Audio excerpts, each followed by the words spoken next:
In 2020, I was talking about masks and saying, why are you wearing them? If you're alone outside, turns out the masks are all pretty bad for your health. They would chase me down. I was told to go home, that I was dangerous. Meanwhile, the big behemoth companies get to say that they are carbon neutral because they purchased carbon credits from the wood they cut from my backyard. Bill Gates is not anybody's friend. He's not a benevolent philanthropist. There happened to be a small company called Kodama Systems, Inc. They were funded by Bill Gates $6.6 million to cut down the trees in our forest under the guise of forest resiliency and to store the carbon, to protect us from the carbon. We're not sitting here saying that the only thing in our environment that is problematic is this. It's the compounding effects of all of those things. Then I discovered that there had been an ongoing cloud seeding operation happening over my county, right over my head. Cloud seeding, my friends, is not benevolent or benign. So at some point, we got to go down there and just figure out who these guys are. I hit audio record and I just held my phone because I wanted to hear what he had to say. We are tired of you dumping heavy metals all over our county. Okay. Well, I'm not the one to talk to about this. I want to know, are you aware of what you're doing? I'm not going to sit here and argue with you. It's none of your business.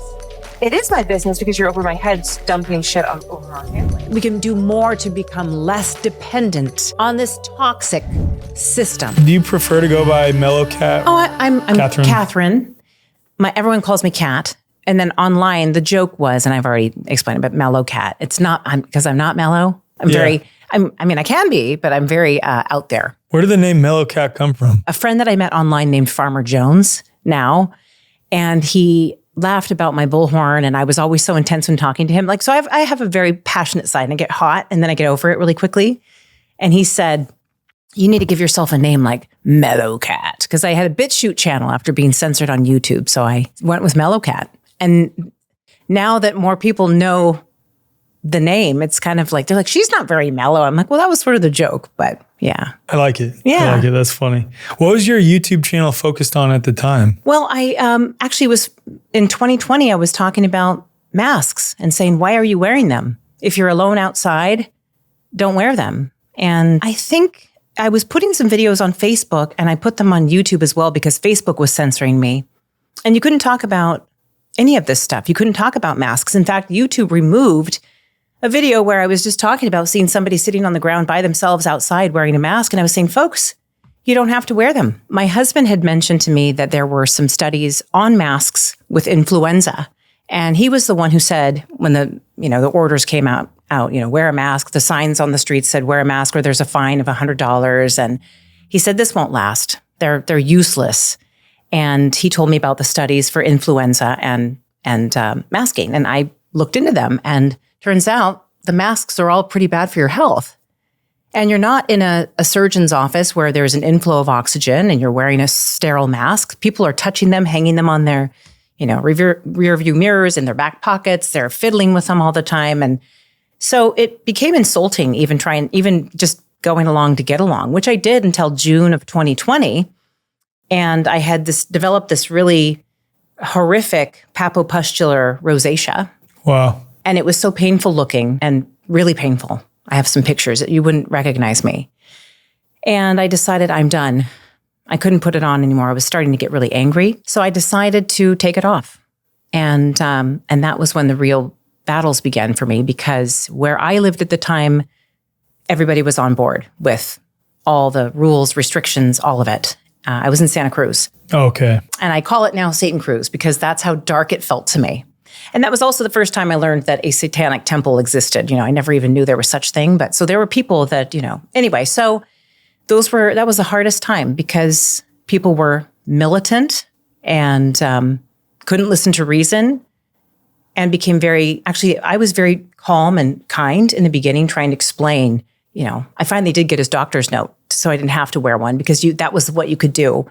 And I said, I can't take it anymore. So I got a doctor's note. And my face started to finally heal, but I was met with such anger, and to the point where they were calling police to get me to leave the store. And I was with my child, and I couldn't shop for my own groceries. I didn't want to do Instacart because I like to touch my own produce and look at it and size it up. And I held my ground. And I'll never forget the first time they called to kick me out. A woman came up down the aisle. I was walking This was actually when I had a mask under my chin. This was when I started to get really angry. And I was with my son, and she marched up to me and said, "Ma'am, you need to put the mask over your nose." And she had 2 males at her side, so it was like a team of people that came to confront me. And I was like, "Aren't you sick of this already?" And I said, "Your mask has gaps in it, and air is coming and going." Like, she could have just left me alone, is what I thought. And she said, "Nope, over your nose or get out of the store." And I was like, "Aren't you sick of this shit?" She goes, "Leave now." And she called the police.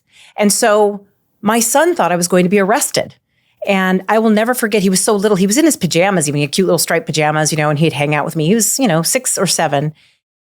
And I called my husband. I said, "They're calling the police. I'm going to wait for whoever shows up." And, but my son, I won't say his name. I tried to say my husband and my son, was so upset. And my husband picked him up and he was screaming and crying, and it never should have gotten to that point. No. They could have ignored me. So I had to learn strategy. So I was actually confronted multiple times. I tried to explain kindly to people what I believed my rights were. It's not a mandate. It's a recommendation. It's not, you don't, and frankly, you don't even have to look at me. I will keep my distance from everybody. Just let me do my shopping. They were righteous. They would chase me down. And these are other people too, not necessarily store workers, yeah. right? Oh, no, store workers. Both, but like I could see, even though it is still fundamentally immoral, evil, you could call it, for the people who are working at or are managing the store or owning the store to do that, but to have other people who don't work at the store in any capacity and are just there shopping, chasing you down, that's like next level. I was told to go home, that I was dangerous.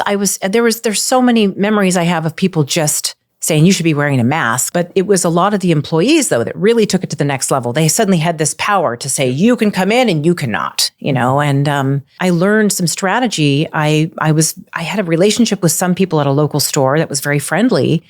And I kind of commiserated with a cashier, but I found that if I went into a grocery store and I never made eye contact, I would just go in, do the outskirts of the store, right? Pick my stuff, didn't look at anybody, because I found that if you made eye contact to say hi to anyone, they were almost like they had to say something like, "Oh, you need to wear a mask. Can I get you a mask?" And I would just say, "No, thank you."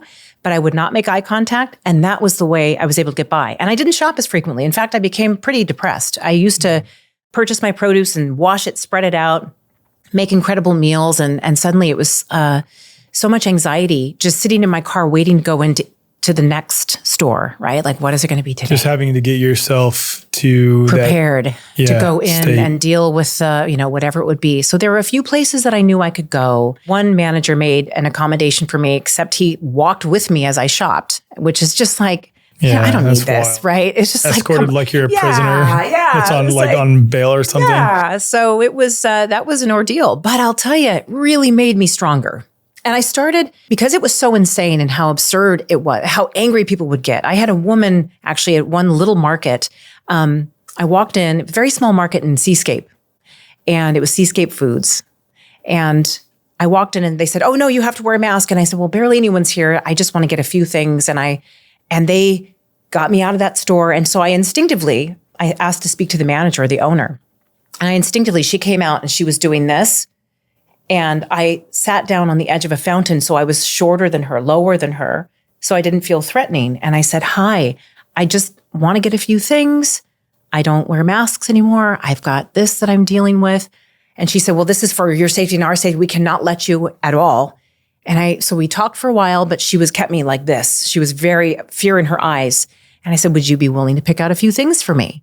I'll give you my credit card." And so I asked her for a few things, and then I sat outside for about 10 minutes and I was like, okay, this is taking a while. So I popped my head in and she was on the phone in the back and I said, "Hi, are you, am I going to get any?" She said, "I'm calling the police." And she marched out and there was a sliding glass doors and she came and just pushed them both shut. And I was in so much shock. I smacked the glass and then walked off. I just couldn't believe it. So I would say it was about 2 years of intense adrenaline with those public interactions.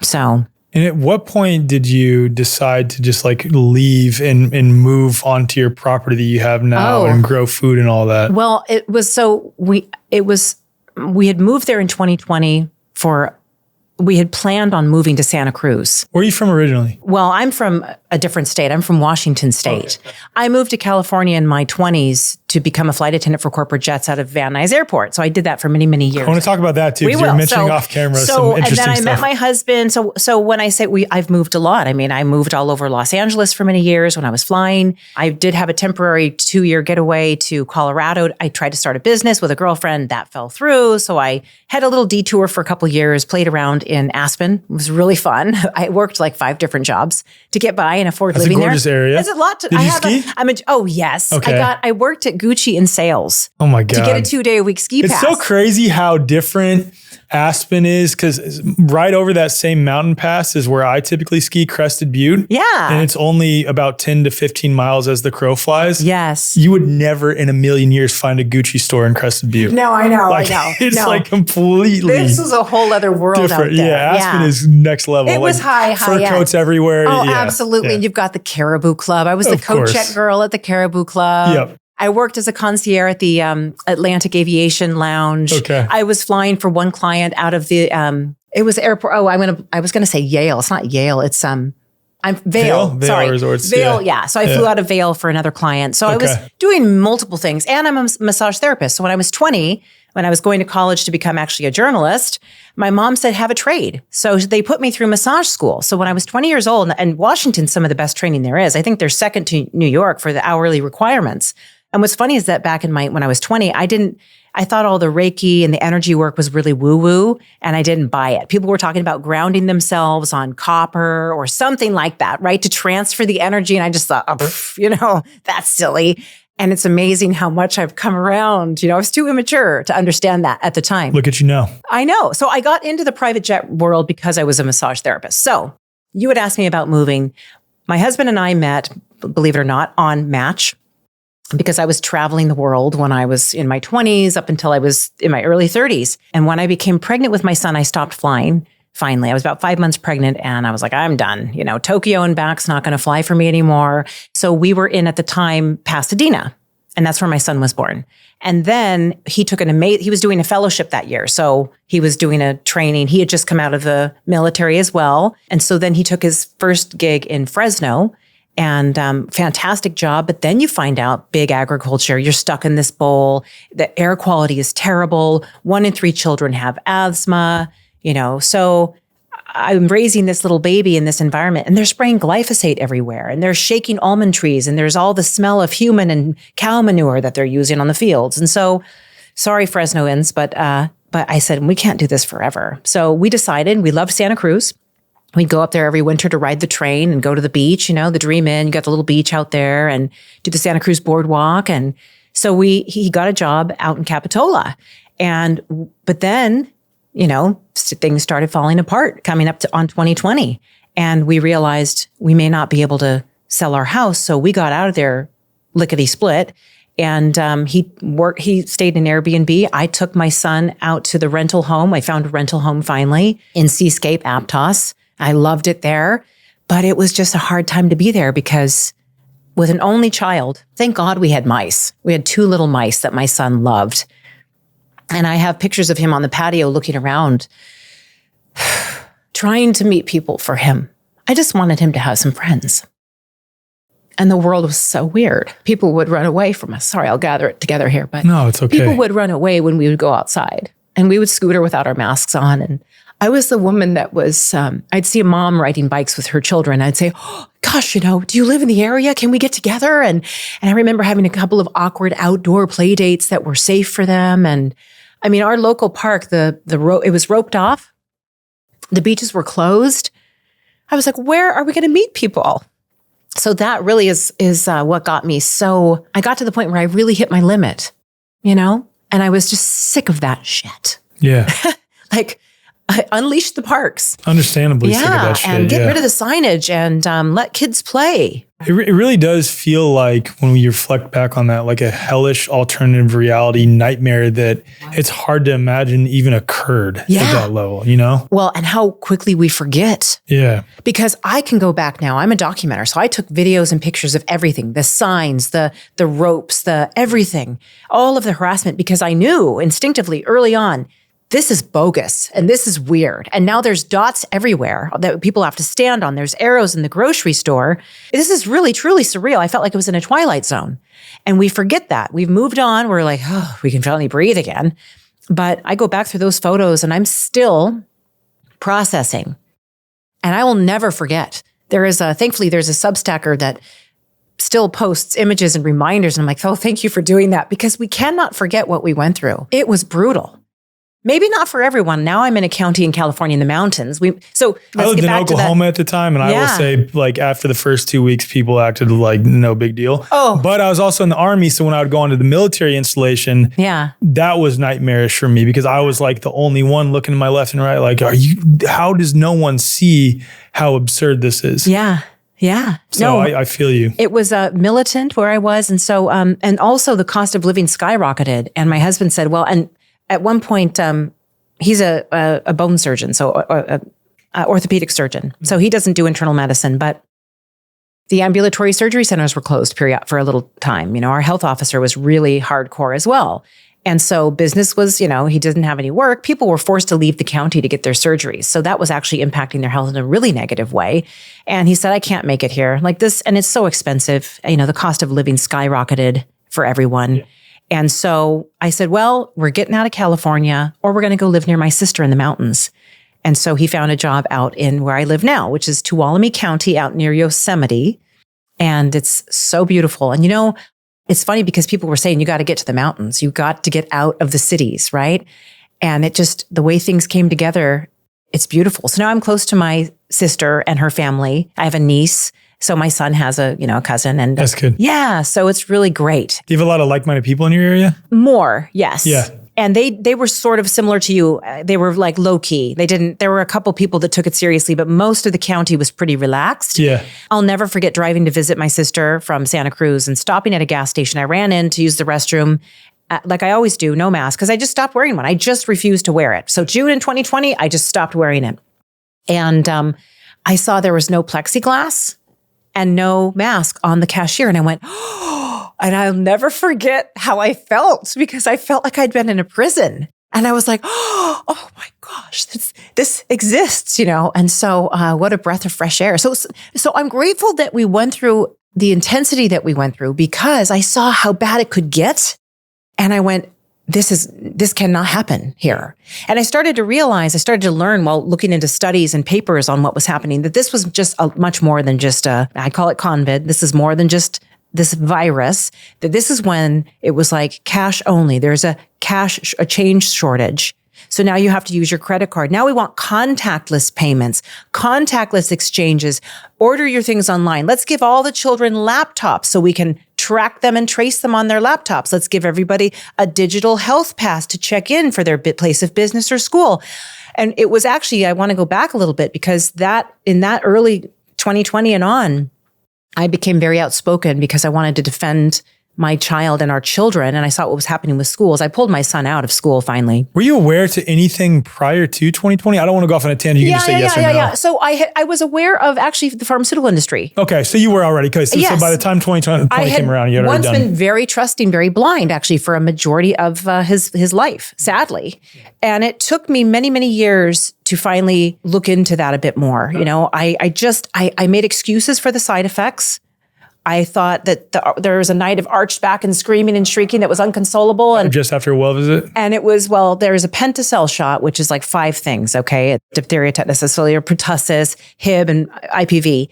But that has the most aluminum. And you have not only the 1,500 micrograms of aluminum salt, but then you have 320 micrograms of elemental aluminum.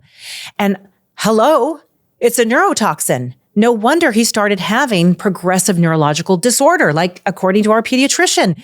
And my pediatrician didn't think anything of it. In fact, he said, do you have fluoride in your water? You want to make sure you have fluoride in your water. And I was starting to wake up to fluoride. And I was like, whoa, he just told me to actually drink fluoridated water.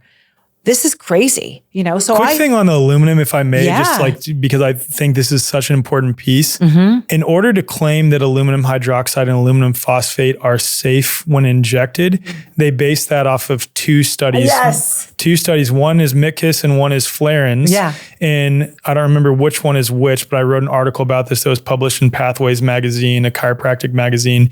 And basically one is based off of a study where they injected 4 adult rabbits, and it's only based on biodistribution, trying to figure out how much of the aluminum was excreted after a certain period of time. They weren't even studying whether it caused harm in these rabbits. Just 4 rabbits, by the way. Yeah. 4 rabbits. Yes. And then in the other study, it's a man. modeling study based off of ingested aluminum. Oh, the parenteral study. Yes. And extrapolating ingested aluminum and trying to apply that to injected aluminum. Yes. Okay. That's great that you said that. So I was looking at the parenteral, I believe, the intravenously fed formulas they were giving to babies. Is that what you were? No, that's a different one. Okay, that's a different one. But then there was one male subject who received aluminum in injections, but it was one adult male with healthy functioning kidneys, right? And But nonetheless, it's not receiving the our same amount babies. that a baby is receiving. So the whole point is there is no safety and efficacy data on injected aluminum. That's just the aluminum adjuvant piece of vaccines. 100%. That's just that piece. What I've been saying to people now, and in fact, on the flight out here, I was sitting next to a family with a young baby, and I said,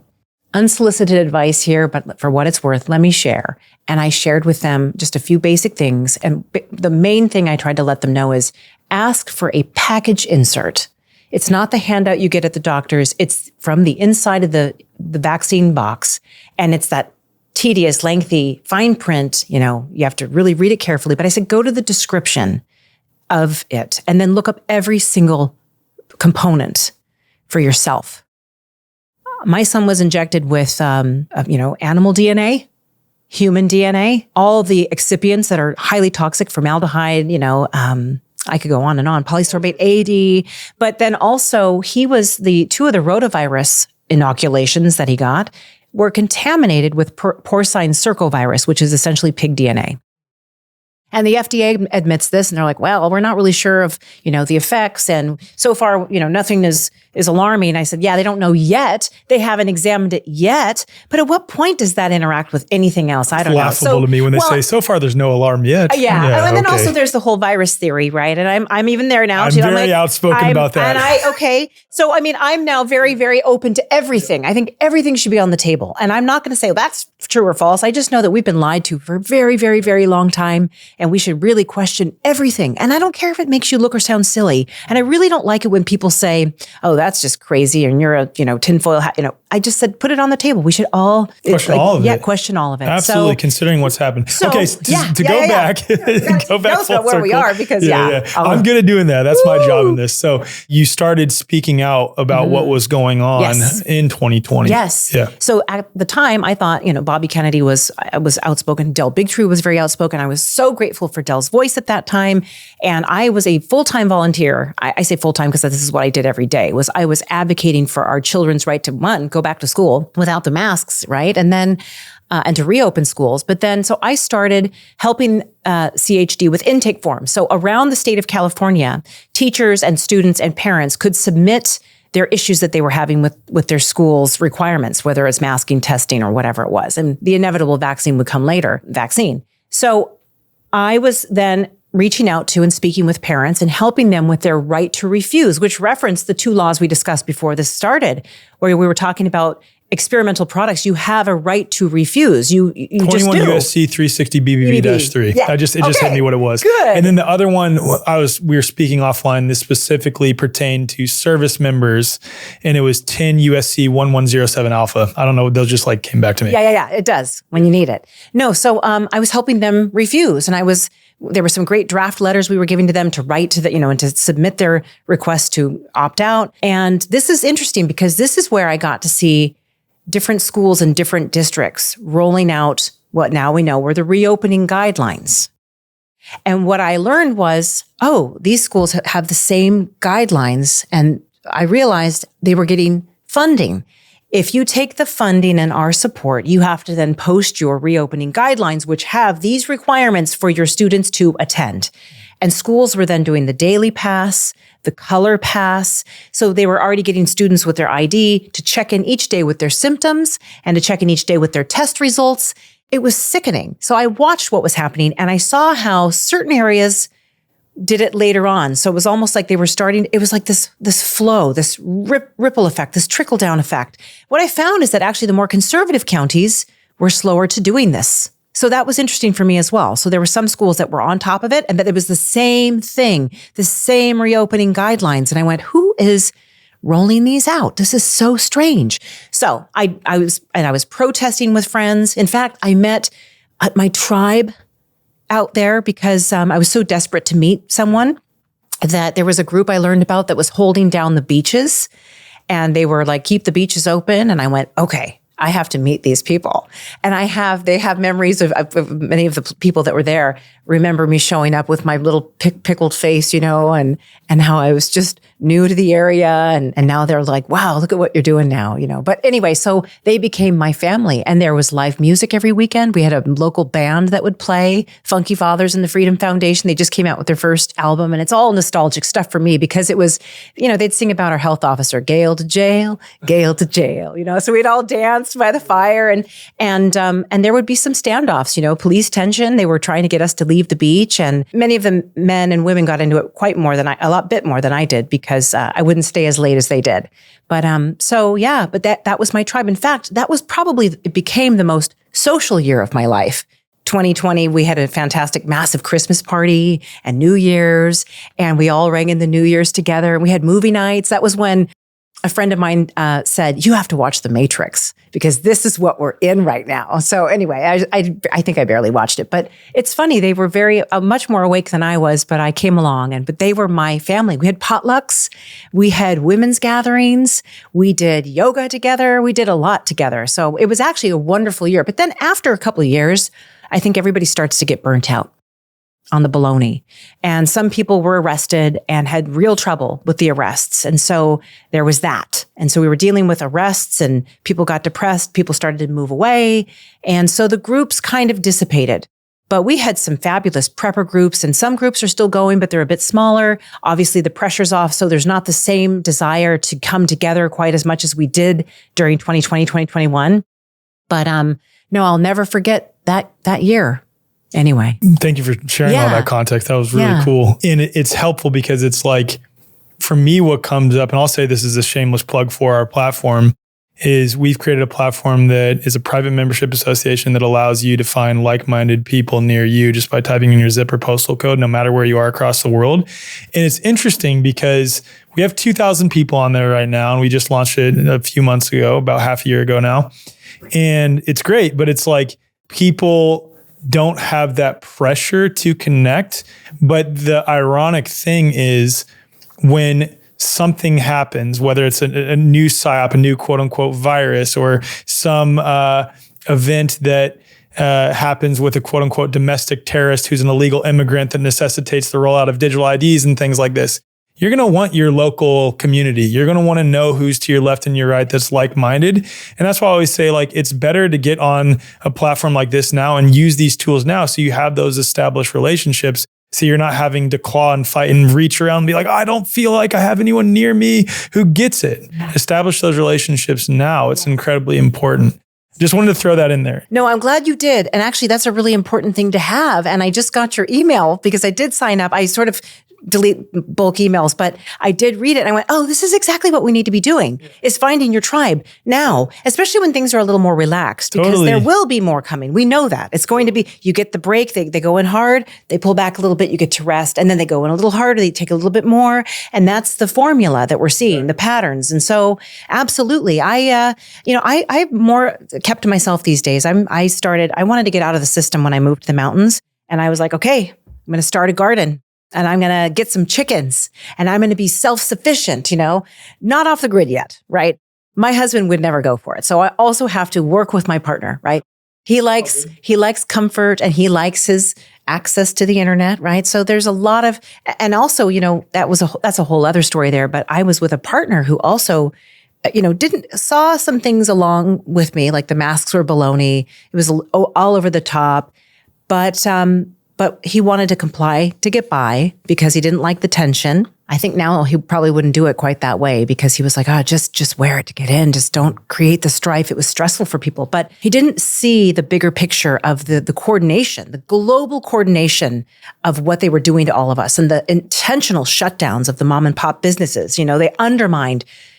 People want to talk about DEI. They undermined so many businesses for the Black and brown communities, right? They made it worse for them. So when you act like they were doing it because they care about inclusivity and equity and what a joke, right? And climate change affects DEI, it's really what a joke. They sure know how to play to people that don't know how to pay attention. Right? They play on your emotions like they care and they're benevolent. It's just gross. But now he's really come around to the whole 2020. He's like, you were right. I remember I was in my garden working and he came out and he was listening to Joe Rogan because we disagreed on some things and he didn't like my activism because I was out there. I was asked to help be a planner for the Golden Gate Bridge protest, the Axe the Vax protest. That was my first real experience. I had help from people that had been doing it. And I just said, okay, I got a sound stage. We got a truck. We got the light system, everything. And then somebody dropped the ball and told the officers what the porta potties were for. And so they shut that thing down and they started blocking roads when people started showing up. But we had buses bringing people in from checkpoints, right? So I arranged so many things to make this day happen. And it was an amazing experience nonetheless, because then we went out there with our bullhorns and let everybody speak with the bullhorns, which was not the professional mic that we paid for, but it was still, and it was not my money. It was Children's Health Defense with helping Lee Dundas do it. And so I was there doing that too. But so that was what I was doing. And my husband finally came around and said, you were right. It was really bad. And there's a lot of corruption there. Yeah. I want to get to the stuff related to why you have me here. Yeah. One of the big pieces. Obviously, you've done a lot, and you're quite knowledgeable on several things. But I first came across you when you were on my good friends Mike Winter and Bear Lando, their show AlphaCast from the Alpha Vedic platform and community, and I was interested because Winter just texted me a few of your links and I was like, oh, this lady's pretty badass because you've confronted some of the pilots who are spraying some of the things overhead. So before we get to that, and I'll not only link that in the show notes, but I'm also going to include that as a segment if that's okay with you, within absolutely. This episode. Yes. If you listen to this podcast, chances are you're focusing on your health and recovery a lot more than the normal human being. And that's a good thing. You might be exploring things like circadian biology, red light therapy, saunas, cold plunges, and some other things like this. But there's one thing that a lot of people overlook: the non-native EMFs in our environment. Things like Bluetooth, Wi-Fi, and our cell phone signals. And it's easy to overlook this thing because we don't see it, but our bodies definitely feel it. There's no substitute for getting in nature. That's going to be the best way to regulate and come back to homeostasis. But when you're spending time in modern environments, inside our houses, inside our schools, inside our office spaces, it just makes sense to harmonize that environment as best you possibly can. That's why I've got Aries Tech set up both in my house and in my podcast studio. They help to harmonize and neutralize the chaotic non-native EMFs in our environment rather than fighting them. Aries Tech doesn't block non-native EMFs, and that's an important point to make. If something were truly blocking non-native EMFs, you wouldn't even receive a signal. A lot of so-called blocking technology that's out there can actually make interference worse, and we talk a lot about that in episode 186 of the Way Forward podcast, featuring CEO of Aries Tech, Josh Bruni.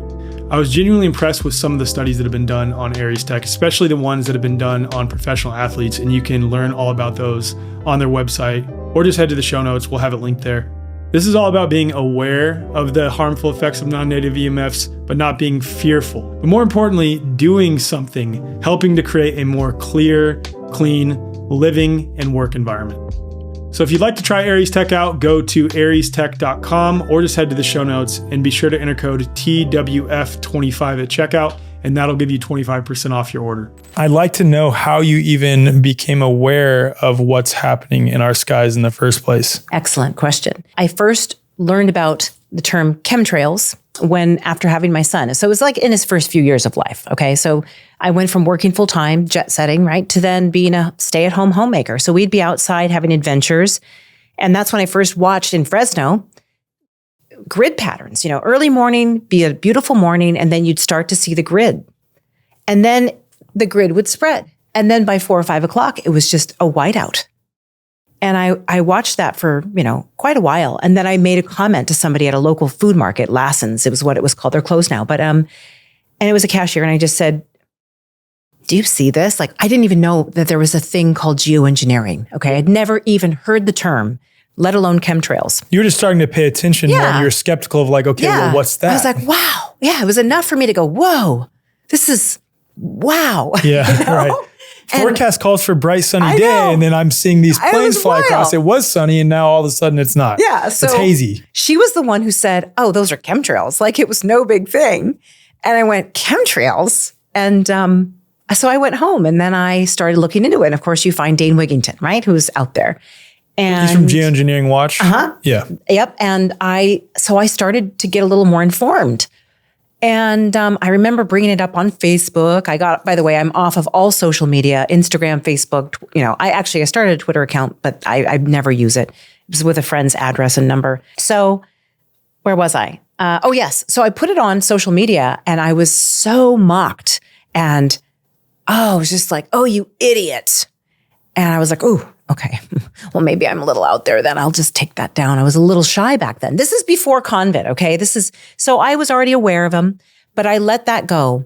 And then it's funny because actually during the years of 2020, I was researching quite a few things. I learned about 9/11 and a few other things. You start to go, okay, if they can lie about this, what else can they lie about? And so that was the unraveling for me of all the other deception that I once believed in. So I even had friends then that said, don't talk about geoengineering or chemtrails because you'll lose people because you're so good about talking about what you know about vaccines. And so don't even talk about that because you'll lose people and you really are, And so I didn't. Well, actually, no, I did, but I wasn't very outspoken. But then was so frustrated with what had happened 2020, 21, 22. I moved in 2022 to the mountains. And this is when, and I'm glad to be out of the city. Okay. We can talk about the towers that went up, the surveillance infrastructure rolling out. You even saw that in Oklahoma too. Yeah, it's everywhere now. It's really sad. But specifically during 2020, in Oklahoma, my wife was like, what is this? You watched them putting everything up and now I look around, it's an alien invasion of towers, okay, and cameras. It's really shocking. And people don't notice. I'm like, look, don't you see? So normalized. It's so weird. Yeah. Anyway, but I was out building that garden of mine, right? Yeah. I'm like, I'm going to build a garden. And I know that our food's bioengineered and I'm sick of it. And I want to have a garden and I want to have some chickens and I want to, start to become more self-sufficient. That's when I'm out building planter boxes, right? We built the fencing to keep the deer out and I'm making my planter boxes and I'm outside working all day, keeping the gophers out and stapling wire and I'm watching my skies in the mountains. I'm like, oh, it's still here, it didn't go away, right? And it's, I was so fed up again, I'm frustrated. And I was like, God damn it. I'm done not talking about this. And so I started a Telegram channel called California Chemtrails, because at this time I'm on Telegram and Signal and all the other alt chats. And I said, California Chemtrails to be catchy. And I'm like, we need to start taking pictures. I'm in the mountains. What do you see over there on the coast? Let's start watching the skies together and watching if there's any patterns or trends or what do you notice? Well, I got really involved then because the more you dive into geoengineering, the more you learn about how long it's been happening, the ways they've used it for warfare, and you start then learning about people like Bill Gates funding individuals like Ken Caldera, who talks about putting pathogens in clouds and having it rain down on a population. And you go, ooh, this could be used for so many things, right? And so with that channel, I learned, conversations with people. I started also taking rain samples. I wanted to know, because I was inspired by Dane, what's in my rain? If I'm making a garden, what's coming from the rain in my sky? So I would set out, I called McCampbell Analytical Inc., which was a lab. I would ship my samples to them, but they were in California. It was an accredited lab. Nikki Florio from Be Heroic has been doing this forever. And she was the one who said the lab was a good lab. And so I started submitting samples, but then getting the results, then I had to figure out, what does this even mean? What's normal? What's not? But I had aluminum, a little bit of barium, strontium, zinc, magnesium, copper, titanium, I mean, I took over 20 samples finally when it was said and done, about 21, 22 samples. And would you do the samples right after you noticed spraying happening? Yeah, for the most part. And then there were times later on that I would try to do it just to catch rain. A baseline. Yeah. I just wanted to. Did you compare the results of the baseline to after the spraying? I was not very scientific in that way. I just, every time it rained, I wanted to know what was falling in the rain. That's mostly what I was doing it for. And then later on, it was like, let me try to, catch this here. And I had somebody saying, well, it's windy, so you want to catch a sample way out over there. And I was like, oh, I'm just going to do it in my yard. I just really want to know what's happening here, right? It was we have a big concrete slab for the garage area, and you can catch everything right there. So yeah, I just wanted to know. And then I started reaching out to the Air Pollution Control District. They didn't have a clue what the numbers meant or why those metals would be in my rain, because I wanted to find out what are the other sources of emissions that might be in my area, right? Maybe there are factories or something where that's putting this in the atmosphere. Yeah. What's normal in rainwater? So then you're looking for studies out there and you're trying to figure out is there a baseline for this, right? And I was sort of stonewalled for a while with the local pollution district. Then I said, when I finally got in touch with the woman, I asked her to put me in touch with the California Air and Resources Board because they were ignoring my emails. And so then I had a conversation that started with a senior pollution specialist. He'd been there for ages with I call it CARB for short, the Air and Resources Board, and they're supposed to be monitoring our air quality. Right. And they don't monitor for aluminum. They're not looking for that. What are they monitoring it for then? Oh, ozone, particulate. That's really about it. I mean, there might be a few other things. So basically coming from a sort of climate change premise. Yeah, they were mostly focused on carbon being the issue, and the net zero policies were their main focus. And he also said, we don't test for these things unless there is an emission of concern. So let's say there's a smokestack that goes up or a wood mass pellet facility. That's when they might check, right? But overall, they're not thinking about what's being unleashed in our skies. Then I discover through the NOAA library, NOAA is the National Oceanic and Atmospheric Administration. They have the non-federal, so much smaller projects. So non-federal Weather Modification Library. And there you can find all of the projects that they have that are ongoing. And by the way, not all, because there are some projects that were not listed in there. So that's interesting. But again, that's non-federal. So not the federal government, not the Bureau of Reclamation or Interior. I found out there are government, Department of Energy, Department of the California Energy Commission. These agencies are involved in this as well. But NOAA is a governmental agency. It's just that they're not. Yes, but they have a library for the non-federal. Got it. So basically the snowpack augmentation. Or like for an example of that would be the cloud seeding operation that occurred here in Central Texas that was a non-governmental one. Absolutely. Got it. Okay. Yep. That makes sense. So, and that's where you're going to find who's doing that. There were several companies in Texas. Rainmaker. Okay. Yeah. And then there's Weather Modification Inc, LLC, International. They go by all three. They're out of North Dakota. They do a majority of the cloud seeding in California, Colorado, Wyoming, Utah. I'm missing one, but that's okay. Idaho. So yeah. So then I discovered that there had been an ongoing cloud seeding operation happening, snowpack augmentation cloud seeding, over my county, right over my head. Because, by the way, let me rewind a little bit. I was also tracking aircraft. So I'm trying to find out when I'm seeing lines in the sky, can I identify an aircraft, right? And who does that belong to? And I'd been tracking aircraft from back in 2020 because I was protesting so much. I heard the FBI would use shell companies to stalk people and figure out who's down. So I started trying to find out, well, who's that over me right there, because I was very outspoken. And, we were considered domestic terrorists for speaking out about COVID. But so I was aware of how to track flights, and my son loved it. So it's really fun with your children. You can find so many things in the skies, surveillance balloons and partnerships, drones. You can watch them doing their testing and their practice, and you can see the military activity if they're on the radar. I mean, they turn So that was when I found out about this 30+ year long cloud seeding operation over my head. And then I began doing Public Records Act requests too. It was being done by, it was a combination of the Turlock and Modesto Irrigation District. And it's called TID, okay? TID, Water and Power. So they offer power to so many hundreds of thousands of people. And so they are doing it to have enough water to give off more energy, so that's their purpose, okay? And they're actually a pretty big deal. And so I had to start then figuring out, what do I ask? What do I want to know? I want to know how this was approved. I want to see all the documentation they have that makes this okay. I want to know how they've notified the public about this. And come to find out, they had not notified our county supervisors about doing it over our county, because it was benefiting. Their district is southwest of me. Okay. I'm geographically challenged, but it's southwest of me. And Modesto and Turlock are down that way.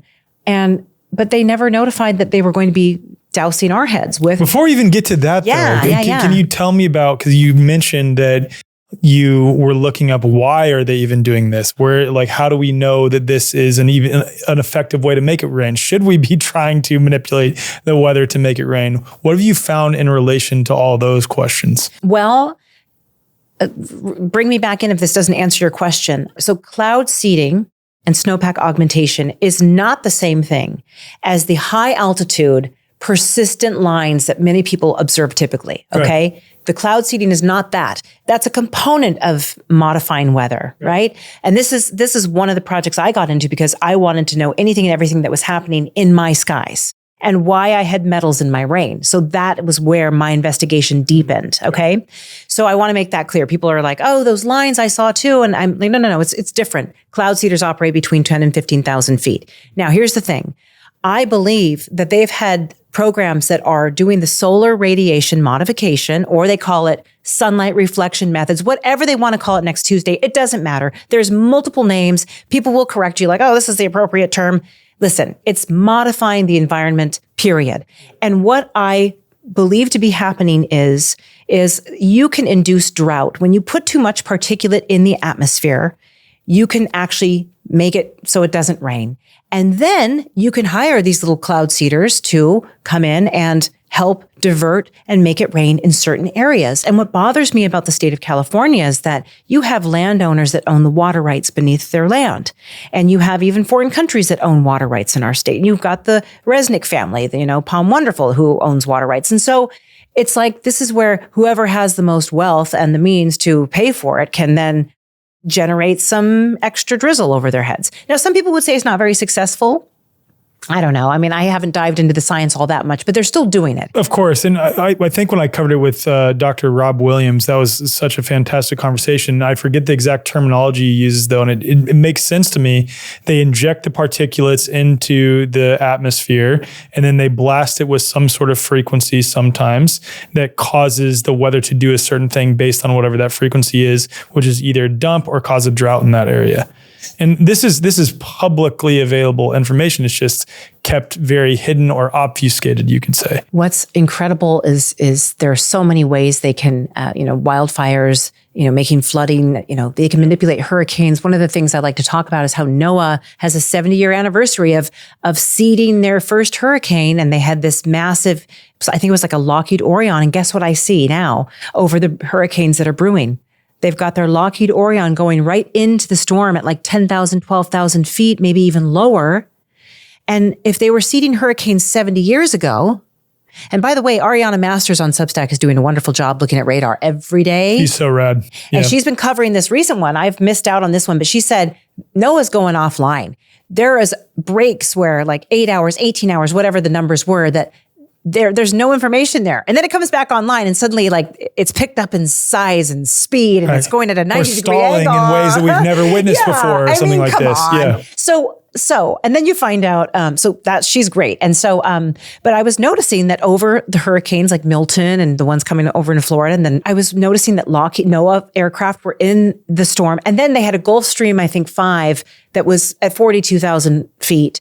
Above keeping track too. So it's, and of course, some people like to say, oh, they're just doing research. They're just, okay. Well, under the guise of research, we have silver lining, and universities blasting particulate off the back of ships called marine cloud brightening. Under the guise of research, they're doing all sorts of things to us, right? And especially the military, and probably working with the private sector as the public-private partnership, can get away with quite a bit of research. I know that they can also get away with quite a bit of surveillance. If it's not directly the government or the military, it's their partnership with the private sector that allows them that sort of invasion of all sorts of things. So, also I spoke to a woman out of Colorado who's doing electromagnetic weather modification. I want to share this here too. because I brought this up to a few groups that are knowledgeable, right, about, and they blew me off like, oh, show me the patents or show me the proof before But I spoke with her at length. She was very concerned about who I was because she was on one of the contracts in the NOAA library. I said, what are you doing? Are you using cloud ionizers? Like what sort of technology? She said, well, it's private. It's tech share. And so I can't share all the details, but this is way beyond cloud ionizers. That's old tech. What I have are essentially like particle accelerators. They're called cyclotrons. And she said, this is new tech. I'm working with the aerospace industry. She was getting some funding, she said, from the US Treasury. So she's doing this electromagnetic weather modification. I couldn't quite get all the details. She became a little uncomfortable because somebody ratted me out to her. I was sharing some of my findings with her on some private chats. That's why I trust fewer people these days, because I was completely thrown under the bus. They reached out to her and shared that I was investigating her. But she'd shared with me that the particle accelerators, she said the tech is really incredible. It's going to be used for good. She was heavily connected to the World Economic Forum and the United Nations, military background, raised by military. So you kind of wonder there, but very interesting woman. But she said, we could put a blizzard over someone's home for weeks at a time. Oh my gosh. And I went, oh, and I remember sharing this with my family, and my sister was like, what? So my parents have come around too. They just, the things that I've done to investigate and the things that I've learned, and it's undeniable. And to be clear, this lady that you were discussing with was named in various NOAA documents. In one document, yes. Okay, in one document, but nonetheless named in a document. So you know that she was involved with some of the research related to weather modification and things like this. And of course, I think a lot of people consider it to be a benevolent thing. They're going to help put out wildfires. Even she might. We can speculate, and we don't know for sure what their intentions are. But like when you look at, for example, the overwhelming majority of doctors throughout the last 5 years and beyond believed that they were doing the right thing. They really did. It was easier too. They didn't because all of the industry supported them. The narrative supported them. So they could look the other way and say, well, I'm doing, but then once you're challenged, you have to look. If somebody puts it in front of you. I hope everybody actually challenges their doctors or their, the scientists and the experts, because they all need to be challenged. Yeah. No, that just told me all I needed to know about trusting the science and the experts, right? Indoctrination, right? And so, I have just lost complete confidence in the system, and I've seen how convoluted it is and how corrupt it is, right? We could talk about those revolving doors and the money flow and the people that approved products. CDC director now working for Merck as the president of the vaccine division, fast track the HPV vaccine to market. Now she's in her cush job, millions upon millions of dollars in stock options. Paul Offit still out there at CHOP, helped, develop a rotavirus vaccine, then sat on the same committee that voted in his own vaccine after he sold it to Merck. So these are criminals here. 3 out of the last 5 FDA commissioners now work for pharmaceutical companies or previously worked for pharmaceutical companies. By the way, that should be on the agenda. How do you have to make that stop. That needs to stop. Here's where I am with all the geoengineering stuff, all research, all weather modification, all interventions. Declare a moratorium immediately. That's what I'm going to do this now. Trump and Bobby.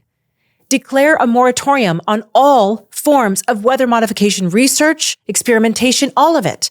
And if you actually don't have access to maybe some of the military stuff, then say that you don't. But at least let us know that you're aware of these projects and put some pressure on them as well. It needs to stop until everything's on the table, clearly. And it's very frustrating because, again, there's another Public Records Act request I'm a part of with the University of Washington and Silver Lining. And Silver Lining is backed by the Pritzker Innovation, I think, Fund. Don't quote me there. Rachel Pritzker and her family, very wealthy family. You get a lot of these billionaires and a lot of their nonprofits funding a lot of this carbon capture scam stuff. We can talk about that, to the dimming of the sun to save and cool the planet, right? That's their claim, is we're going to save the planet. We're going to save humanity. And it's inversion is what I'm finding. Inversion with a lot of these players and people is that what they're actually doing is causing harm. Well, it's interesting because they're technically not lying when they say that man is causing the climate to change, because they are using man's technology to cause the climate to change deliberately under the guise of protecting against man-made climate change. I know. Which is such a mind F if you think about it that way. That's by design. Right, they do that to you. They gaslight you. Yep. They mock you. I mean, I'm just speaking in a nutshell now. All the things that I've observed over the last 5 years, I have learned so much, and it really is in your face. May I just touch on this? You can bring me back, but back to the carbon capture baloney. You know, carbon is essential for life. I found out there was a carbon capture scam in my county. Of course, we all laughed when we heard that Bill Gates was cutting down trees to store the carbon underground, right? Well, there happened to be a small company called Kodama Systems Inc. They're still out there. They're still, they were funded by Bill Gates, $6.6 million to cut down the trees in our forest under the guise of forest resiliency. And they were going to truck those trees to Nevada to bury them underground in earthen vaults, okay, to store the carbon, to protect us from the carbon, okay? Yeah. So I went, this Kodama company, I need to find out where their headquarters are and go figure out what's going on. Where are they doing the clearing in my woods, right? I'm in the mountains, Yosemite area, right? And so I got the address online and I drove to their headquarters off of Sanguinetti Road in Sonora, California. And lo and behold, the address was a Staples building. And I went, wow. This is really weird. Like, did I get this wrong? And I'm looking at the address. And so I thought, well, I was going to leave. And I walked in and I just said, I'm looking for this address. It says it's here. Are you? And they said, oh, that's an iPostal address. They can get their mail remotely. So the headquarters was an iPostal address out of a Staples building on this little road in Sonora. So there's nobody there to talk to. Right? And so then I started following logging trucks. I have an interview where I talk about all of this stuff too. And so then I had to notify my board of supervisors about this and say, what is going on? Your county board of supervisors. Yeah. And I went, so I've left comments and I said, I want you all to be aware of this company called Kodama. And then it goes beyond that. Not only are they cutting down our resources to supposedly bury them underground to store the carbon, but those carbon credits that they're counting for the buried wood are being sold back to mega corporations, Alphabet, which is Google, Alphabet Inc., that behemoth, Meta, Stripe. Sadly, Substack uses Stripe. Substack, get rid of Stripe. We want other options, right? But we need another payment processor too that's better than Stripe. Add that to your communities, maybe. A real freedom payment way to make payments. I know someone working on one that's it's like a blockchain based tech, and I'm skeptical of blockchain, but I've interviewed them on this, and it seems a little bit more legitimate. And it's called Peace Through Trade, and so they're starting a payment processor that's alternative, which is awesome. I think that's great. We just need alternatives to the big behemoth companies. Yeah. So there's so many scams like that. So I went off tangent there a little bit, but so that's where, again, they're exploiting our resources under the guise of, again, saving the planet from too much carbon. Okay. It's just, it's a shame that people can't see it for what it is. So I've been very active in calling that kind of baloney out. And the carbon market, this whole carbon neutrality is all about really measuring emissions, right? They want an excuse to tax you more, charge you more, shut your business down, shut your usage down in your home, right? Get you to be on limits and be restricted. Meanwhile, the big behemoth companies get to say that they are carbon neutral because they purchased carbon credits from the wood they cut from my backyard. That's what infuriates me. Yeah, it's insane. Yeah, it's insane. Bill Gates is not anybody's friend. He's not a benevolent philanthropist, and I'm calling on the days of the tumbrils and guillotines to come back. At some point, I think that's what we're going to need. Well, I wonder if it's like more so we just need to wake up and stop giving these people authority, because it all starts with belief at the end of the day. Like, the more people believe in the power that these individuals have, and I do understand that they have legitimate financial resources in order to make decisions to purchase land, to purchase things like this. To cut the trees, Yeah, of course. But that's why I'm so focused on getting people to be in tight-knit communities, because what happens when a bunch of people in specific local areas are like, no, that's not happening. Yeah. There's no enforcement mechanism anymore. Yes. You know what I mean? That I think that's important. That's a key component, right? Yeah, it's a component. It's not like that's the only thing. Pull out, right? But unfortunately, for me, it's like, how do we make this stop? For example, another pilot confrontation was the adulticide spraying.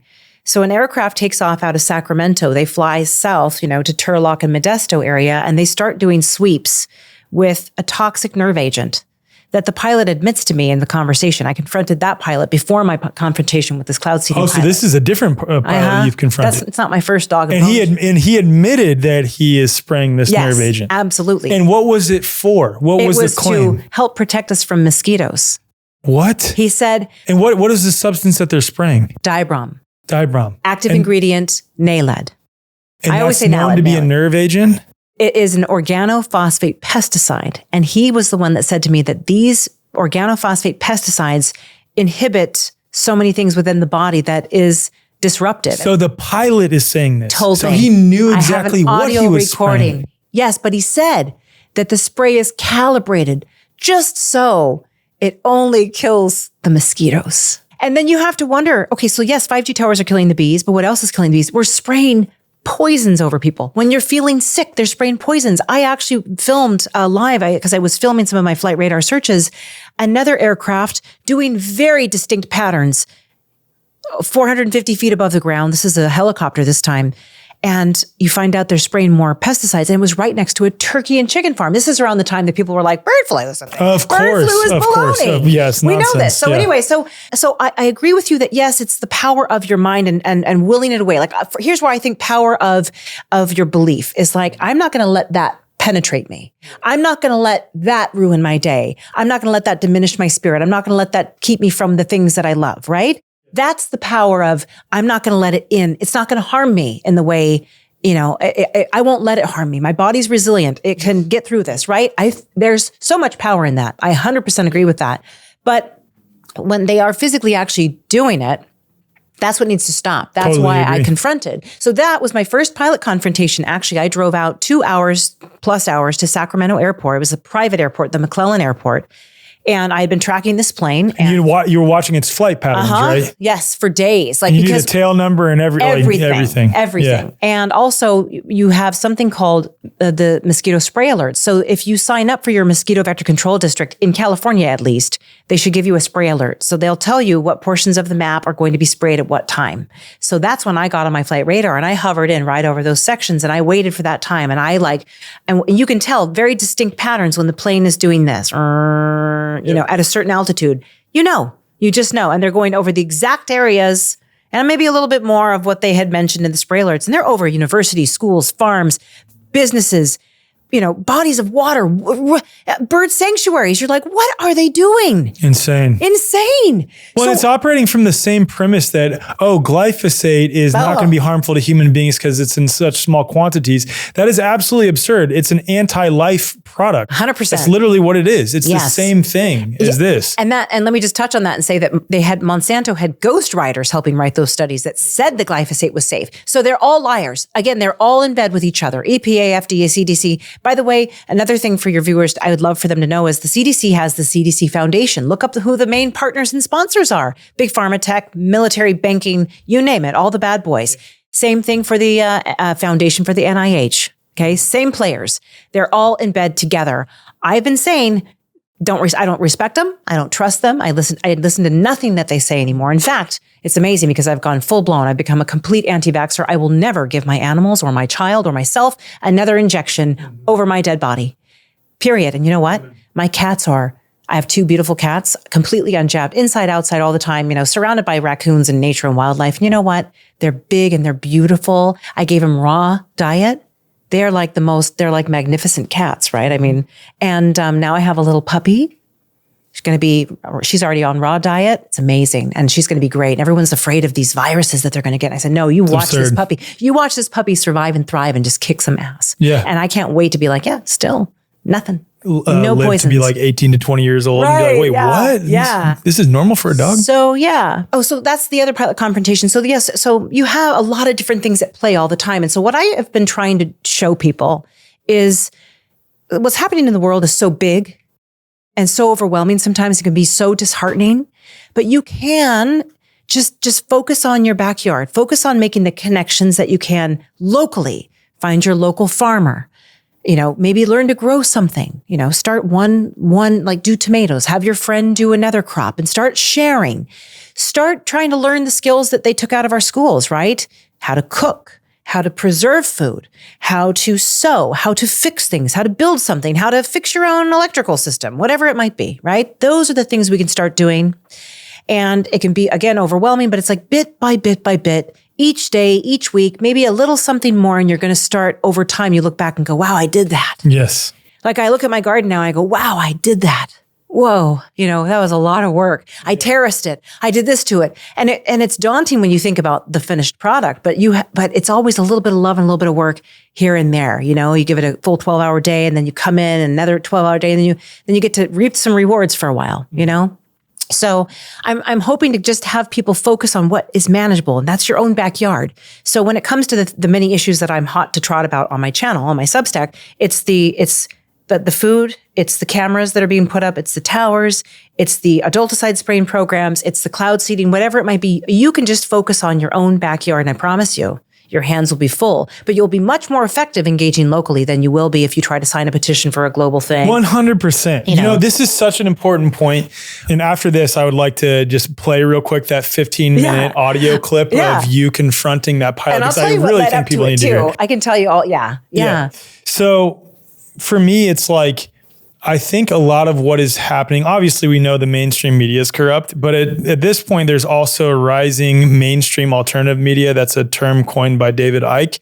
And that's how there's a rising alternative media that's sort of this like limited hangout, fear-based, disempowering, and getting you to focus on things that are utter distractions that leave you sort of frozen in this perpetual state of fight or flight, like, oh, I don't know what to do, we're screwed.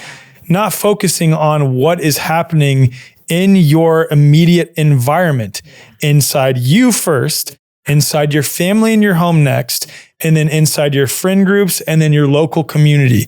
Like, that's what matters. That's what impacts you. And it's not to say that we shouldn't be aware that the United States is giving billions of dollars to Israel to absolutely obliterate children in Gaza and innocent men, women, and children. Like, of course, we should be aware of that at some level. But if we're perpetually hyper-focused on that, we're going to feel helpless to do anything about it. What we can do is do the little things on a day-to-day basis and show up for ourselves in our local community and actually get involved locally. Like, if there is a place for politics, in my opinion, it is politically locally.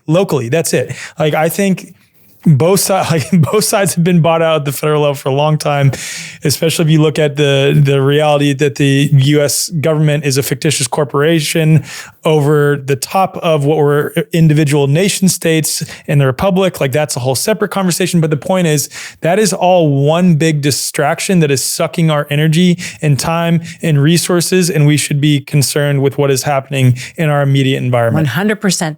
Part of me, I had to go there to understand the depth and the depravity of the situation. So for me, it got me away from politics, because once I learned that it was a big Masonic theater production, I went, oh, I don't have to follow any of the baloney anymore. And now when things come up and like there's this, oh, look at what happened here and look at what happened over here.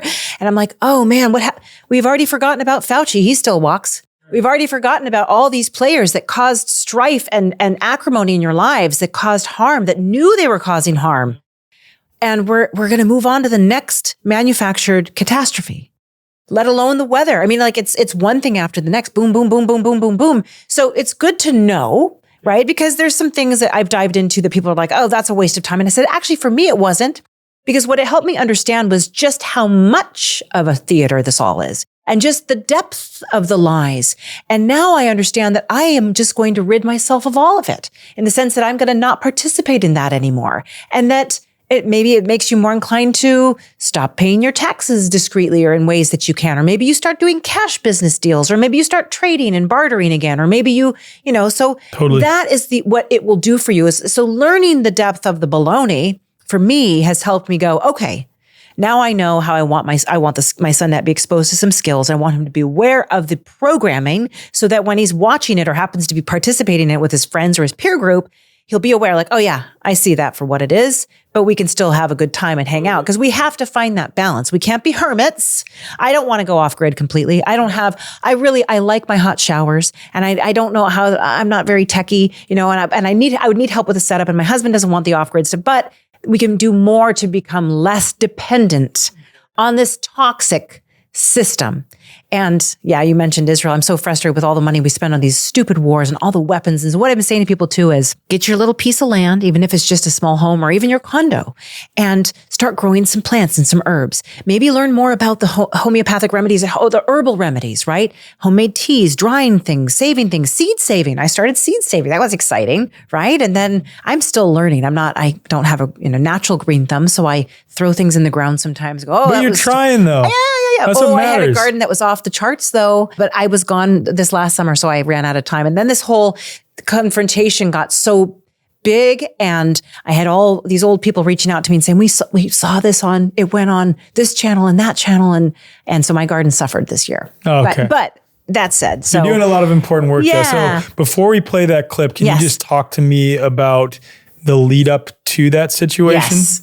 So I'd been stonewalled for so long by these agencies. I was not getting any answers. The gentleman I was interacting with at CARB retired finally and just left me hanging. And everybody else played dumb. I had enough Public Records Act requests to know that they had violated a couple things that I thought was worthy of a lawsuit.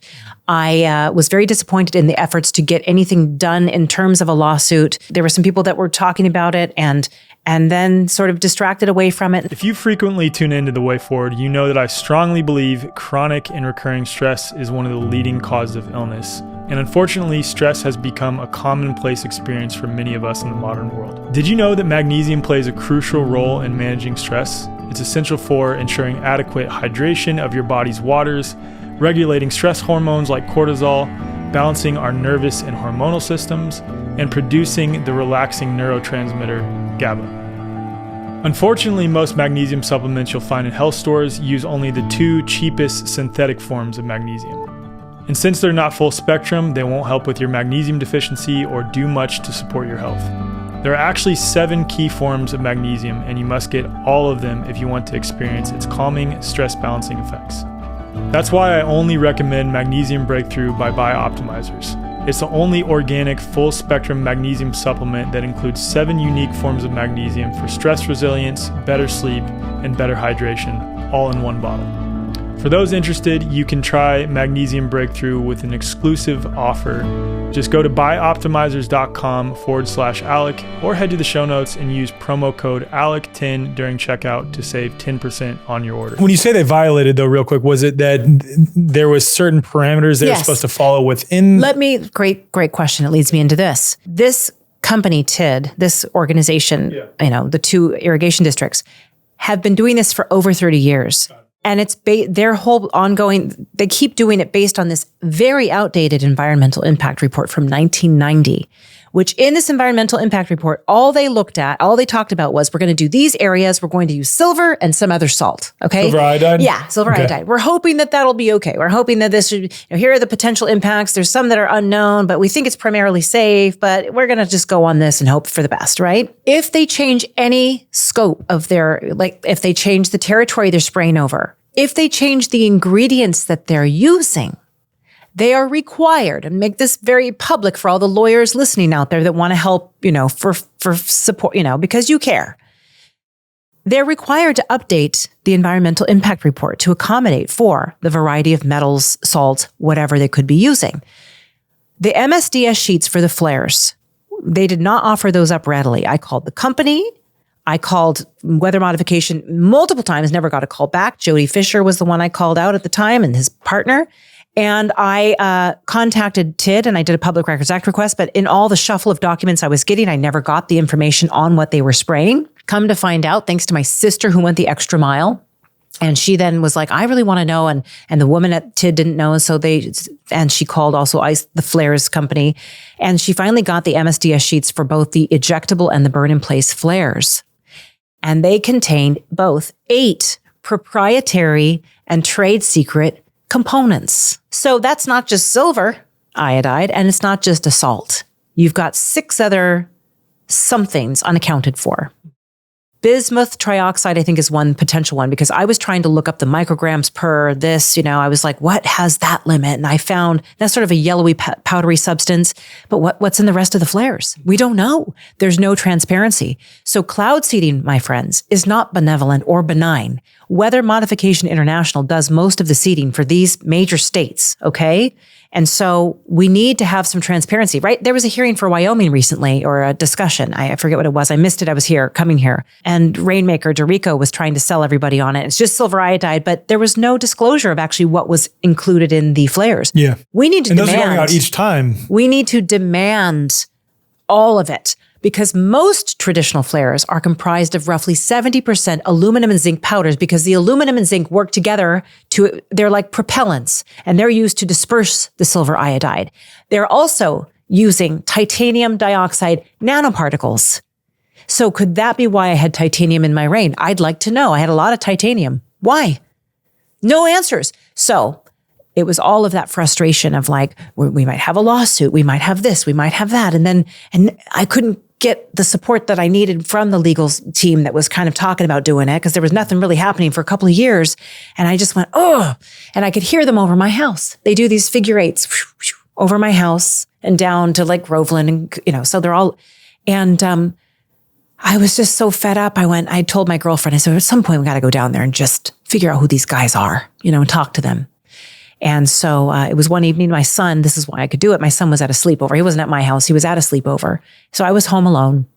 And I got home after dropping him off, and I could hear him over my house. And I was like, oh, he's out there. And I checked, and he'd been out for like 2 hours and 45 minutes. I knew that he was probably going to be wrapping up soon.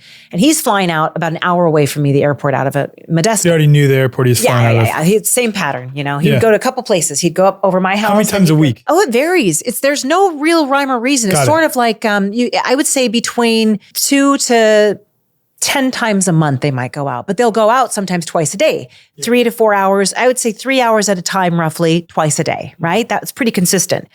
And so, they go back to reflare, and then they come back out and hit you some more.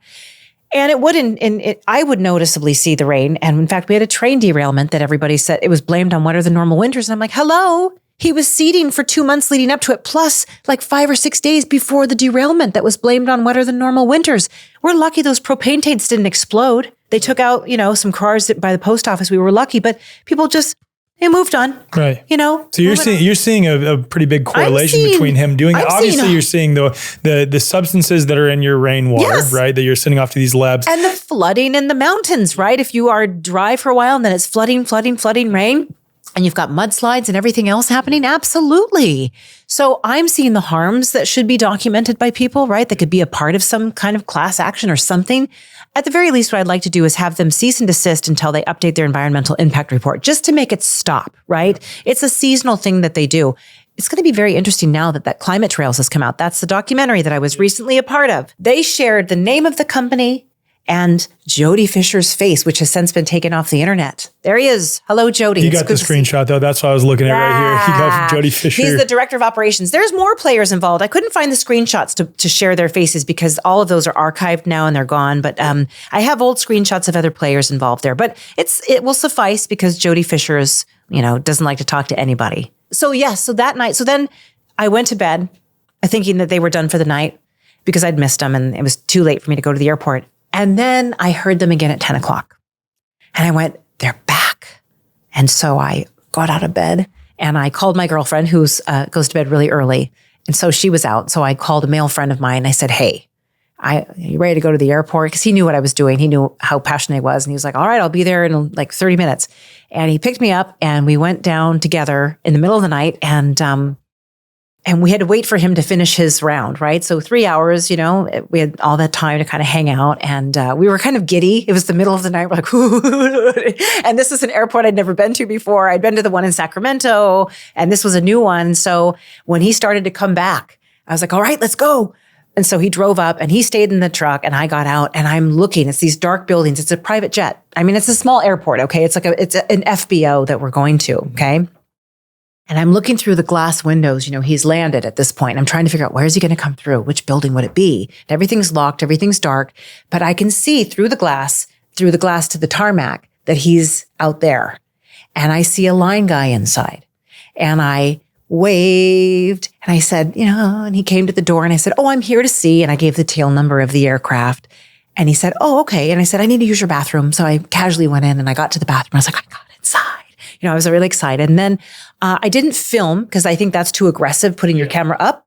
So I hit audio record and I just held my phone because I wanted to hear what he had to say. And there were two men and I wanted to hear what do they know?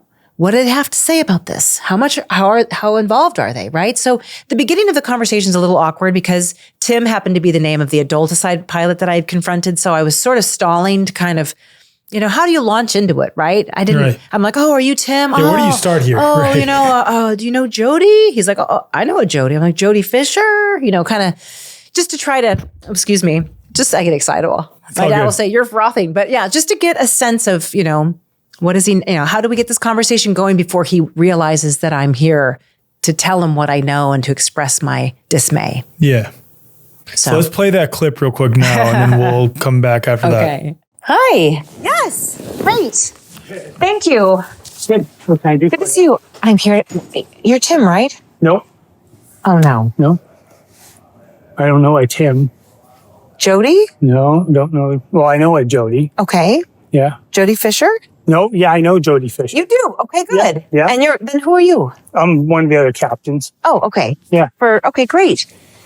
So come on outside. Or not. Or just whatever. Are you free now? No, I gotta reflare. Okay, so I have paperwork for you that I want to give to you. So Okay. hang tight, I'll go get it. But then we've been trying to reach Jody and you for a long time. Okay. And we are tired of you dumping heavy metals all over our county. Okay. Yeah. Well, I'm not the one to talk to about that. No, but you are. But you're the one that's doing it. So I've been taking rain samples. I have over 20 samples. And every time you fly, we get high amounts of aluminum, barium, strontium, titanium, magnesium. So I want to know, are you aware of what you're doing? I know you think it's like to increase water supply for Turlock and Modesto, but it's not really happening. Yeah, you can talk to. I've tried. I've called them and they're not calling me back. So we're now getting really involved. And now we're going to bring something legal against your company. Okay, well, you can talk to them about that. For I know, sure, but so. I want you to know though, like we are real people underneath what you're doing. You spray right over our houses. We hear you. We know you. We see you. We're watching your planes and your patterns. Okay. Yeah. Twice today now. You did 2 flights, 2 3-hour it's flights. Public knowledge. Yeah. It's not really though. That's the problem. So you have not properly notified our board of supervisors about this. Hi, are you the other pilot? Yes. Hi. What's your name? Cal. Khaled? Yes. Yeah. Okay. It's Hi. Hi. It's not we have people at home base that you can talk to about that stuff. But they've not called back. So now we're getting to the point where we're getting our supervisors involved. So the supervisors of our county needs to be notified. They've not been notified. You've been doing this for 30 years. I know it's a long time. You guys are like, it's cool. It's easy. We're talking about all of the metals and the flares that you're using. So aluminum and zinc propel the silver-iodide. You're spraying right over us all the time. And our plant life is suffering. They are now selling aluminum, genetically modified seeds to grow food because our soil is so contaminated. Okay, so what you're spraying is not good for the environment and it's not good for the people because there's an early onset dementia, there's Alzheimer's, things are starting to happen to people's health. And I really do believe there's a linkage to what we're breathing in the environment every day when you guys spray us in November through April. It's your yearly contract. I'm aware of that too. So I just wanted to meet the pilots and say, where's Jody? I've called Jody, I've talked to, I think Leslie was the other one. Leslie Fisher? No. It's another Fisher. Yeah, Lisa? probably his wife. Okay. But yeah. yeah, no, that's their responsibility. That's not our responsibility. I understand. Yeah. But the money that you're receiving to do this is coming from, is it taxpayers that are paying for this? That's not my department. I want you to be aware. Do you have family? Yeah, I have family. I have family too. I have children. So we're outside and we hear your plane over us all the time. And I've been tracking this for a long time. And we have tried to get the supervisors involved and they're clueless. They were not informed. According to the California codes and law, they should have notified our supervisors because you're doing this to benefit TIT. Okay. Mm-hmm. But it's not. It's happening it might be, but it's happening over our area. Okay. Sonora, Groveland, Coulterville. You're doing your little figure 8 loops. My 20 rain samples will show you that on the days that you're spraying or releasing your flares, we have copious amounts of aluminum, magnesium. There's been some barium, strontium, but titanium's weird. Is titanium also in your flares? Okay, that's unique for me. So I want you to know that there are health impacts and impacts to the soil and the plant life and all of those things. And when you do this, My whole community is watching. We don't know what to do. Yeah. I understand your opinion. It's not an opinion, though. I will show you my samples. I'd love to. I don't want to see your samples. Why is that? You can take those to my But you're company. flying the plane. But then how do I get in touch with Jody so he calls me back? I've left messages. We've tried reaching him multiple times. How do I get in touch with him? Either call him again or... Do you have a card I can use? You stop. I don't have this card. No, you... So I want you to know I Stop drove all by this here. way because I saw you flying for the second time tonight. So you flew twice tonight. I listened to you now twice over my own house. Mhm. And it impacts all of us. And early onset dementia and Alzheimer's for people in their probably 30s so. and 40s. Probably from all the food that people eat. That's true, but now I eat very clean and organic. So now if we're breathing in aluminum, because aluminum and zinc, again, propel the silver-iodide. It's not just silver-iodide. It's the propellants within the flares. And then there's other chemicals within the flares that cause problems too. I want you just to think about that. Every time you go out there, you are contributing to the pollution of the environment. I know the goal is Did you to drive here today? Yes, we did. You're contributing to the pollution in the environment as No, well. but I want you to know that. No, there's Yeah. not. I'm not going to sit here and argue with you. You can take your concerns. Are you the chief to pilot? my? No, I'm not the chief pilot. What is your name again? It doesn't matter. It does matter. No, it doesn't. I'd like to know. No, it doesn't. Because It- you're it going matters. to go try to smear that all over the place. No, but I want to know. Like, No, are you that's chief none of your- pilot? It's none of your business. It is my business because you're over my head dumping shit over our families We're and not our doing houses. anything illegal. So It's not illegal yet. But now we haven't had air district hearing boards for years now, and people have not been paying attention, but people are starting to pay attention because they do care about their health and the health of our food and the health of our population. I want you to know that you, whether you know it or not or want to admit it or not, are contributing to dumping heavy metals on our soils and in our air. We're breathing it, we're drinking it, we're eating it. okay, It matters to me. I understand that. Okay. I'm not saying it doesn't matter. I'm just saying It does I'm matter. I'm not the one for you to bring these concerns to. Go talk to the bosses at my. What's their number? What is their contact information? It's all on the internet. I have called them before. So how can I say I spoke to the chief pilot or the captain? Well, you give me your information, Okay. and I'll get a hold of them, and I will tell them you're trying to contact them. Okay. Call you back. Let them know I've called before. My name is Kathryn. Okay. I've left messages before. I will also send another email to the company at large. They need to respond. Yeah. And I've been having ongoing conversations with CARB, the California Air and Resources Board. Unfortunately, the person I'm speaking with has retired. So it's a kind of a disaster. So I'm at the point now where you were out all day today. You came back again for a second round. And I'm saying, I've had enough. We've had flooding. We've had mess. It's a disaster. And I don't like the metals that are in my rain samples. And I'll be happy to share them with you. I'm sincere when I say it's concerning to see the amounts of metals that are in my rain samples. Okay. All right. I come here just to say Yeah. this to Yeah. you. It matters to me. I'm a mother. Okay. Yeah. I care. I understand that. Thank you. Okay. Thank you. Did you hear what I had to say? Yes, I did. It's sincere. Every time you go out there, we are watching and it's heartbreaking and it's distressing. And I don't know how to get a hold of Jody Fisher. Okay. So I want you both to say, Jody, you got to address this. And you have to talk to the Yeah, you people want at TID as to well. leave your information? I'd be happy to. Do you have a piece of paper I can use? Yeah. Great. Thank you so much. Yeah, I'm really amazed to be out here in the middle of the night. I'd like to sleep, but I don't get sleep much these Yeah. days. Yeah. Yeah. I understand your opinion. It's like 5,000 UG, I want to say, what is it, micrograms of aluminum. Like the difference between when after you spray and when it just rains after, like I tested when it's raining the first fall. An hour later, I put my own money into this. I have a child that has neurological issues. I care about everything that we do in our bodies. I understand that. Okay. You're also concerned with some of it too. So, Okay. Well, tell me how. well, for I would love to talk with you about this. Like, really talk to you about this. for one thing, we're not making it rain. Well, you're adding to the natural weather patterns that are coming in. You're going to enhance it, right? But the flares are still, how many like BP? We're not making it rain. Period. Okay. So what are you doing then? You make it snow Okay. over top of the But mountain. you've done this over us though. So Groveland, Coulterville, Sonora, right? And then the air is moving a certain direction. I get it, but it's like landing on us. And then it's going to snow, and then the snowpack benefits Turlock and Modesto irrigation district, but you're spraying us, right? I also, I went and met a pilot who was spraying adulticides to kill mosquitoes. Okay. So I mean, we're being sprayed with, adulticides and nerve agents that they used in World War I. And I'm saying, hello, we're being sprayed with nerve agents. What the hell's going on? Under the guise of public health. It's bullshit. I'm sick of it.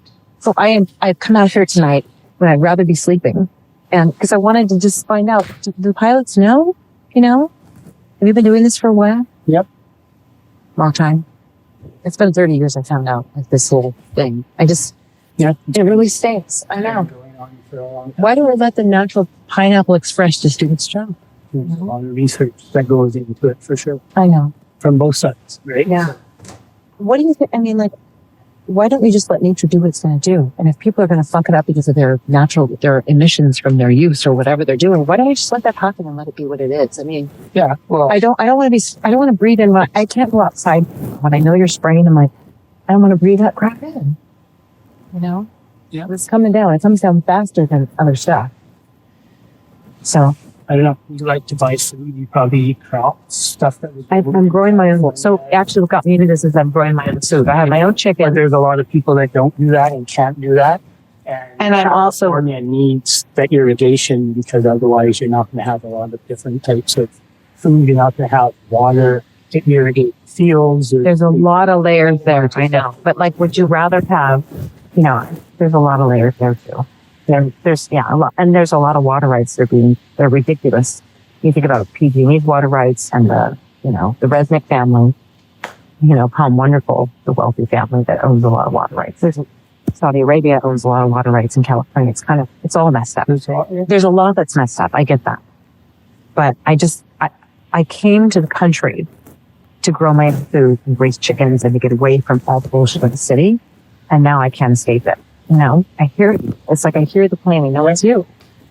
And it was 522 JP. It was 304 EA, I think. It was like all these different aircraft coming from North Dakota. I've been watching this forever. And I don't know how to reach anyone. No one's listening. No one really seems to care. I really care. So I had to just come and say that to the people that are actually out there doing it. So when you're up there, just know that someone's down there looking up going, what's going on? Yeah, I know. I don't ever think there's not people watching this. Yeah. Okay. I'm going to leave you tonight, but I really do hope that it's in touch. And thanks for your time. Yep. I appreciate it. I just needed you to hear that. People do care. Yeah. We care deeply. I know that. And if you'd want to see my rain samples, send me an email, would you? I'll send them all to you. I paid for them out of pocket, my own money.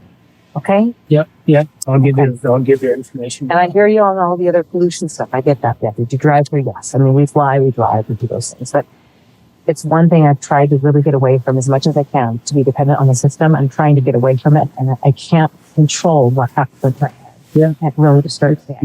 Nobody can. It's like, We do the best we can, though, right? We do the best we can to bring awareness to it, maybe make people rethink it. I think that's all we can do. yeah, as long as there's proper awareness and it's not conspiracy theorist stuff like a lot of people have. Well, you look at my rain sample, that's not a conspiracy. You'll see. There's varying amounts. It jumps. It's a big difference. Have you ever seen all the pollution that comes off of this Absolutely. entire Yes. country? So there's a notable difference so again, I'll show you my screenshots of the flights, the rain samples, the times and dates and everything. I've got it all, and I'm in custody to show it too. Okay? I've been very serious about this, wanting to understand. I got more than one sample because I wanted data. I wanted to know. And I try to know what's in their food, air, water. Our water's crap. I mean, there's a lot of things wrong with the environment and everything. This is one of those things. Yeah. Yeah. Okay. There is. I'll pass your information. Thank you very much. Have a good night. All right. You too. Good night. The craziest thing to me, I mean, there's a lot of crazy things about that clip, but the craziest thing to me is how much he deflects personal responsibility. Both guys do when they're the ones that are literally flying. They're the ones that are flying these substances. And when you try to confront them and say, hey, I'm picking up rainwater samples after you guys fly, this is what's shown in my rainwater. Are you aware of what you're doing? They completely deflect responsibility and just defer to basically saying, I'm just doing my job. You're going to have to talk to my supervisor. It's not my department. Right. And didn't you drive here? Well, you're polluting too, sort of that sort of thing. Yeah. Well, that's not my department. Well, I'm not the guy you ask. Well, you are the guy pushing the levers. You are the guy releasing the ejectable flares. You are the man over my house. And I just want you to know that we know what you're doing and we don't like it, So I just felt like my first confrontation that I had, I wanted to get a sense of how much do they really understand what they're doing. And the way he responded though, is like, the way he started to put me off, then I was like, okay, he knows enough. And actually the other pilot was a mute. He just stood there, whatever his name was, I forget now, it was like Hassan or something. But, and he sounded, did you hear the accent too? A little Canadian accent, a boat, he sounded like he was Canadian. Now this company, Weather Modification International, that hires these pilots, they're out of North Dakota. Okay. Right. So these aircraft come out of North Dakota and camp out in our Modesto airport. You'll find that a lot of these airports, like the adulticide spraying pilot, they have several aircraft that park out there at McClellan Airport.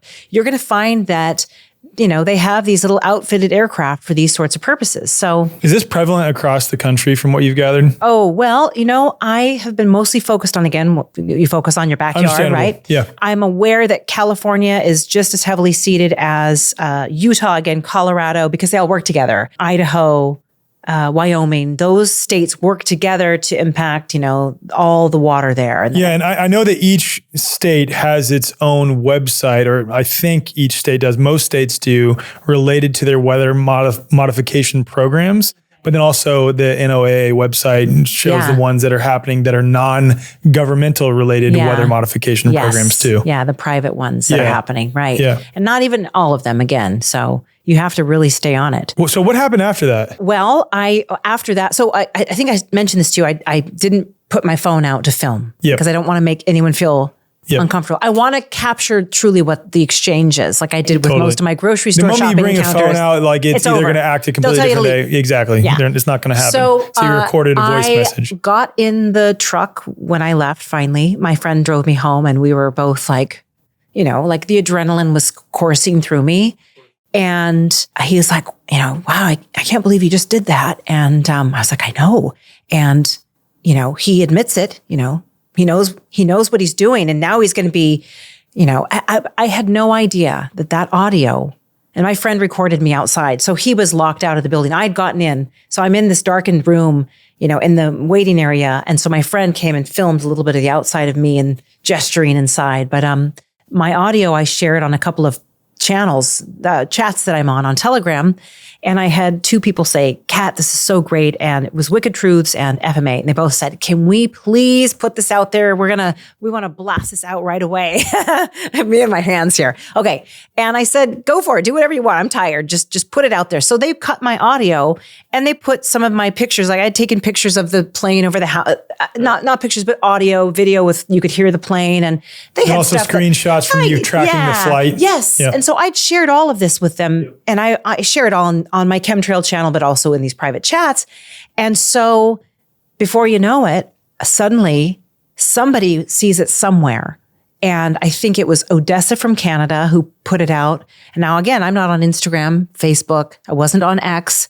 I wasn't on any of these chats. And then suddenly it went ultra viral, sister. It was like boom, boom, boom, It boom, went boom, ultra boom, boom. viral. Since you're not on social media, I can tell you straight up it went ultra viral. Well, so I was told by my friends, they said, Kat, we just saw this. And I'm like, whoa. And then it was like, oh, now it's on this show. Now it's on this. And this person talks about it. And well, I was kind of like, whoa, I've never, you don't know where it's going to take you. Either they call you batshit crazy like they did in 2020 when I would go and confront people and video record my experiences. And it went the opposite direction. People were like, wow. So I'm sorry, I looked over there. No, so you can look people over there. We have people off camera. We have Reese, who you all know is my studio manager. Her mom, Rebecca, is here right? too. Yeah. Shout out to Reese and Rebecca. That's fine. Yeah. And no, so I was, it was just like it was really surreal actually. And a little scary too. I think it was a little overwhelming actually. Yeah. The response was a little overwhelming. And I also thought, wow, now that pilot's really going to know that he went viral because he made a comment. Did you hear him? He's like, I'm not going to give you my name because you're going to put that all over. You're going to. Yeah, blast it everywhere. Buddy. Yeah. It went out there. You're right. It did. It absolutely went out did. there everywhere. I'm sure he's heard it. Oh my gosh, I'm sure they're all talking. Well, you can still see them on the flight radar, but they have paid to hide their tail number.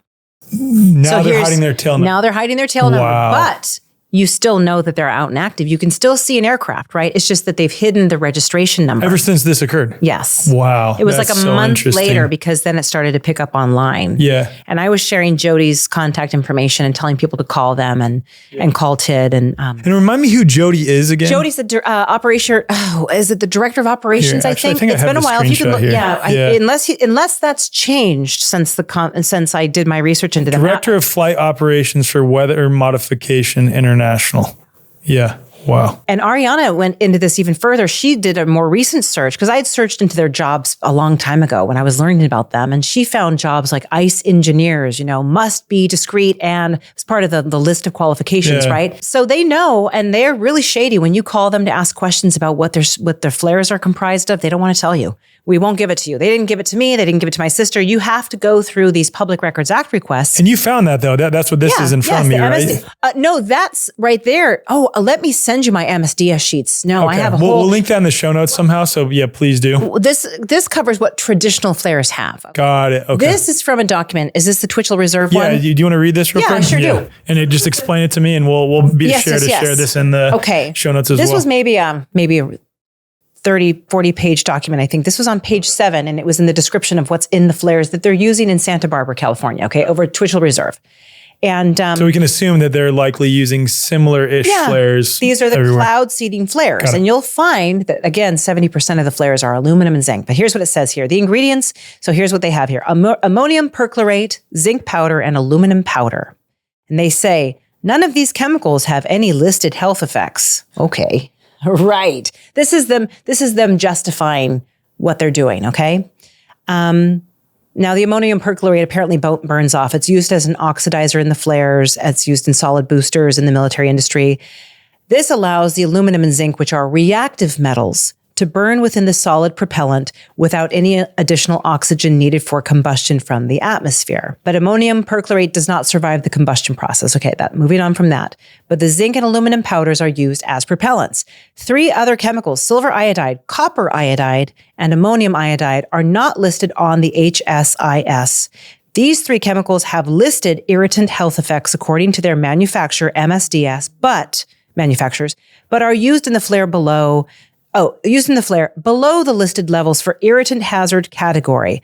So they like to, the EPA has the highest, you can be poisoned essentially. And they're like, well, that's relatively safe. Don't exceed that for too long. Based on what? How did they measure that? Exactly. Yeah. So remember now, this particular aircraft, when they're out doing their seeding in certain areas, they were over my house 3 hours. They would fly back to reflare and come back to do some more, 3 more hours. And I hear them. So they're 10 to 12,000 feet above my head. So that's coming right down, right?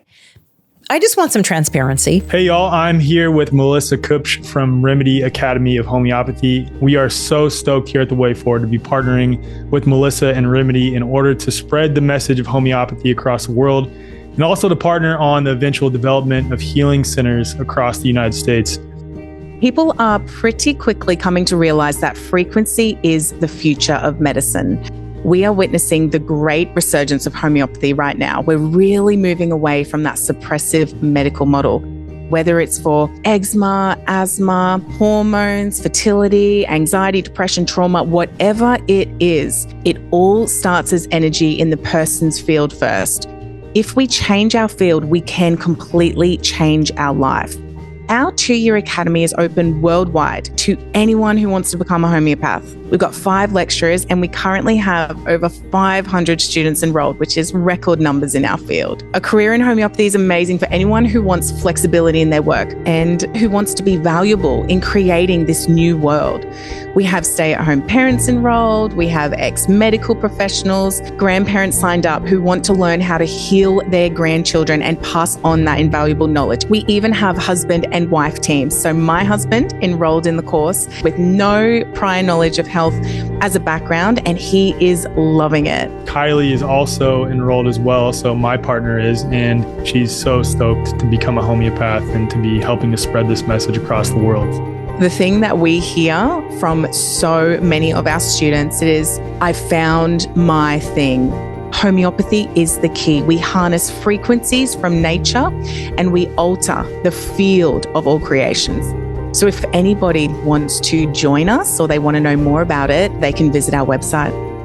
Yeah, and all that information will be in the show notes. So if you want to learn more about Remedy Academy, also Remedy Collective, also some of the homeopathic products that they have, please just head to the show notes. All of that will be listed there. But even if we assume for a second that they have actually established that those substances in those amounts are not toxic, which is a crazy assumption, and I highly, highly doubt, just based on what I know with quote unquote vaccine science and other pharmaceutical sciences, exactly. That's absolutely nonsense that they've never established any correlation with that or proved efficacy or safety. But let's assume that for a second, right? Even if that is the case, we're not sitting here saying that the only thing in our environment that is problematic is this.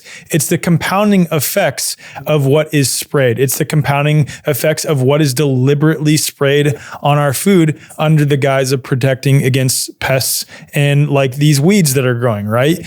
It's the compounding effects of all of those things. And this is just one of a variety of things in our environment. And this happens to be one of those things that is incredibly frustrating because we don't have direct control over it. We can control what we eat. We can control where we buy our food from. We can control all of these things, but it's frustrating when it's like we can't directly control what's happening over our heads. And I want to say that in addition to what I just said, that can be like, oh, well, we're helpless against it. That's not what I'm saying. Again, the human body is incredibly resilient, self-healing, beautiful, brilliant creation. Like this is the best technology that there is that we're all existing inside of. Yes. But it's a sovereignty thing for me and ultimately health of the environment thing. Yeah. Well, and it's without your consent. It is out of your control. Exactly. Right. And that's exactly what I say. So again, I'll say the Climate Trails film. That's why I had such a fire under my butt, is because you can decide what junk food you want to eat or what you want to put in your mouth. And exactly, you have children, you have animals, you have food that you're growing, and you can't have a say in the chemicals they're spraying over it, right? I don't want your organophosphate pesticides in my breathing space, nor do I want your heavy metals in my breathing space. And I'm so tired of them saying it's just silver-iodide. It's just silver. We've been doing it for decades. Yeah, based on outdated environmental impact reports. You don't know the cumulative impact, which is what you were saying right there. We don't know what it is. By the way, also, they use tracers. It's aluminum or zinc-coated glass fibers, and those are used often to trace how far some of the particulate goes when they are doing seeding operations. And so are we breathing those things in? That's what the military also has as chaff too. So it's so unchecked. It's been running unchecked for over 30 years now. And nobody has, all it takes is one passionate person to bring it to the attention of others and to say, hey folks, did you consent to this? I didn't. What sort of notice did you get, to let you know what they were? Like little tiny newspaper, small font. We will be intermittently cloud seeding for 2020 through 2024. And here's this notice that day, this notice, 3 notices in 2019 for the next 4 years, 5 years. Insane. Come on. Yeah. Who what's crazy is like in a weird way, you can use that against them too for other things. Cause that's what I did for the birth of my 3rd child. We'd put a public notice in the newspaper, but at the same time, if it's like, that's for us and our little family in order to establish. But so wait, what happened with that? So we put a public notice in the newspaper of the birth of our child because we're doing a different approach for records. Let's just put it that way. Amazing. Yeah. I love that. But it's frustrating when it's like this. That's just our little family doing that, right? This is someone spraying your skies that is doing that. Like we put the public on notice. We put it in this little newspaper that no one reads. Yeah, no, exactly. For Nobody 30 knew. days. Nobody knew. Yeah. Yeah, it's insane. And there are, I think there are weather modification statutes in California. They are required to notify the county supervisors of their project. And I reached out to my county supervisors and I said, were you ever notified? No. No. Had no idea. They said no. So don't you think that an attorney out there could help me write a nasty little cease and desist letter, at the very least, to say, stop doing this until you follow this protocol, right? Yeah. Until you do this. That's all I need. Who wants to volunteer? Have you heard of Empower Movement and their notice of liability process? Yes, I have. I love Cal Washington. I love the work that he's doing. Have you explored any of that related to this? Because I know they have weather modification as one of their notices now. Yes, I love the concept. I think it's wonderful. And it's really good for people that don't want to write their own letters or who don't know what to say or who don't know maybe the ins and outs of all of it. I was personally, it was the fee that turned me off. I went, oh gosh, a fee. So somebody else please log in and then let me know what to do. And then also I have a real issue. This is my own personal thing with anything digital sign up, right? I don't want to sign up. What's my name, my address, what issues do I care about? I feel like a lot of these, and I've never met Cal. I'm sure he's a lovely man. Awesome, you probably dude. have met him. Okay. Awesome human being. So nothing against Cal. Just my own thing was like, oh, I don't want to have to pay more for this and then have all my stuff tracked. I don't need to let the government, even though I'm outspoken about what I'm doing, I don't willingly sign up for lists, right? There's a local militia that I think would be a wonderful thing to be a part of. And they want me to sign up. I said, I'm never going to sign up for that. No way. I'm not going to put my name on that list over there and over there. So it's understandable. So I just haven't done that. But I look forward to hearing about people that have used it and have had results. There's been some pretty wild correlations, let's say, with various individuals that are at top of energy companies, that are at the top of various organizations that fall within the purview of what they do with their notices. I would stepping love down after being put on notice. It's so pretty interesting. If you can get back to me or Cal can get back to you, I want to know what has come of the geoengineering push, because I know that his notices of liability for geoengineering, this particular issue has been promoted. Mm-hmm. And it's a recent one too. I will say that. Yes. Like it's not, they haven't had it up as an option as long as they have had, for example, vaccines or smart meters or something like this. Yeah. Okay. So then time will tell. What I prefer to do, and I like people to think about it this way. You can do so much. I want to tell a little story, if I may, as just one person. Please. Yeah. Okay. Because that's the ultimate ask of our audience, right? It's like, okay, so what can we do about it? You don't have to wait. So I like to say to people, you don't have to wait for anyone. Don't wait for a politician or a lawyer or you can do something today. And you don't have to take it as far as I did with confrontation, or you can, that's ideal, but you can write letters, write templates for people, do some research and help people with the things that maybe they're too busy to do. If you wrote like a sample letter, or maybe you looked up the names of the individuals and the address that people need to contact, great. That's how you can help. As one person, you can identify a problem and expose it, right? So I was aware that Florida had some genetically modified mosquito releases. And I thought that's horrible. And I learned about Oxitec, the biotech company. At the time, it was only out of the United Kingdom. But Oxitec is heavily funded by the Bill and Melinda Gates Foundation and the Wellcome Trust. I'm sure you've covered, or your guests know. Actually, not much. The Wellcome Trust is Sir Henry Wellcome. It's heavily, it's big pharma. It's connected to, it's old money, and they invest a lot of money into vaccines, pharmaceuticals, right? So I think there's ties to GlaxoSmithKline. Whitney Webb would be a good one for the breakdown. So basically, these are big pharma players, and they make a lot of money with their investments. So, and they were the ones that invested in snake bite venom treatment in 2019. They spent millions for that. And, you have to wonder, right? There's all sorts of theories out there. But so I then decided to look into Oxitec's history. Come to find out, they had done some releases previously in the Grand Caymans, in Brazil, and in India of their first generation friendly, they call it, Aedes mosquitoes. And they had released in 2016, 2017. And the whole goal, the stated goal was, well, there's these disease-spreading mosquitoes, so we're going to release these CRISPR-engineered ones, these genetically modified ones that we have essentially, we've installed a self-limiting gene. So when they mate with their partners in the wild, they will just cancel each other out, okay? And that's their promise, right? And so nobody was paying attention, because after those releases in both Brazil and India, and I'm looking into this, and in 2019, there are headlines, and I had links to them at one point, that said that the rate of dengue infections had skyrocketed. They were at an all-time high, 600%, up in both countries. Now, the articles were separate. Some articles were just for India. Some were just for Brazil. I just wanted to see, how's disease out there in those areas. I want to know. And as you know, if you look now, you could probably even see to this day, I'm sure they're still saying there's still increases in disease. So whether there is or isn't a virus, whatever it is, something's some going weird on. Correlation is some happening. Infection, some kind of symptoms, something's happening. Because I don't think PCR tests are fraudulent and corny, and stop sticking things up your nose and stop taking those tests. So I knew something stunk.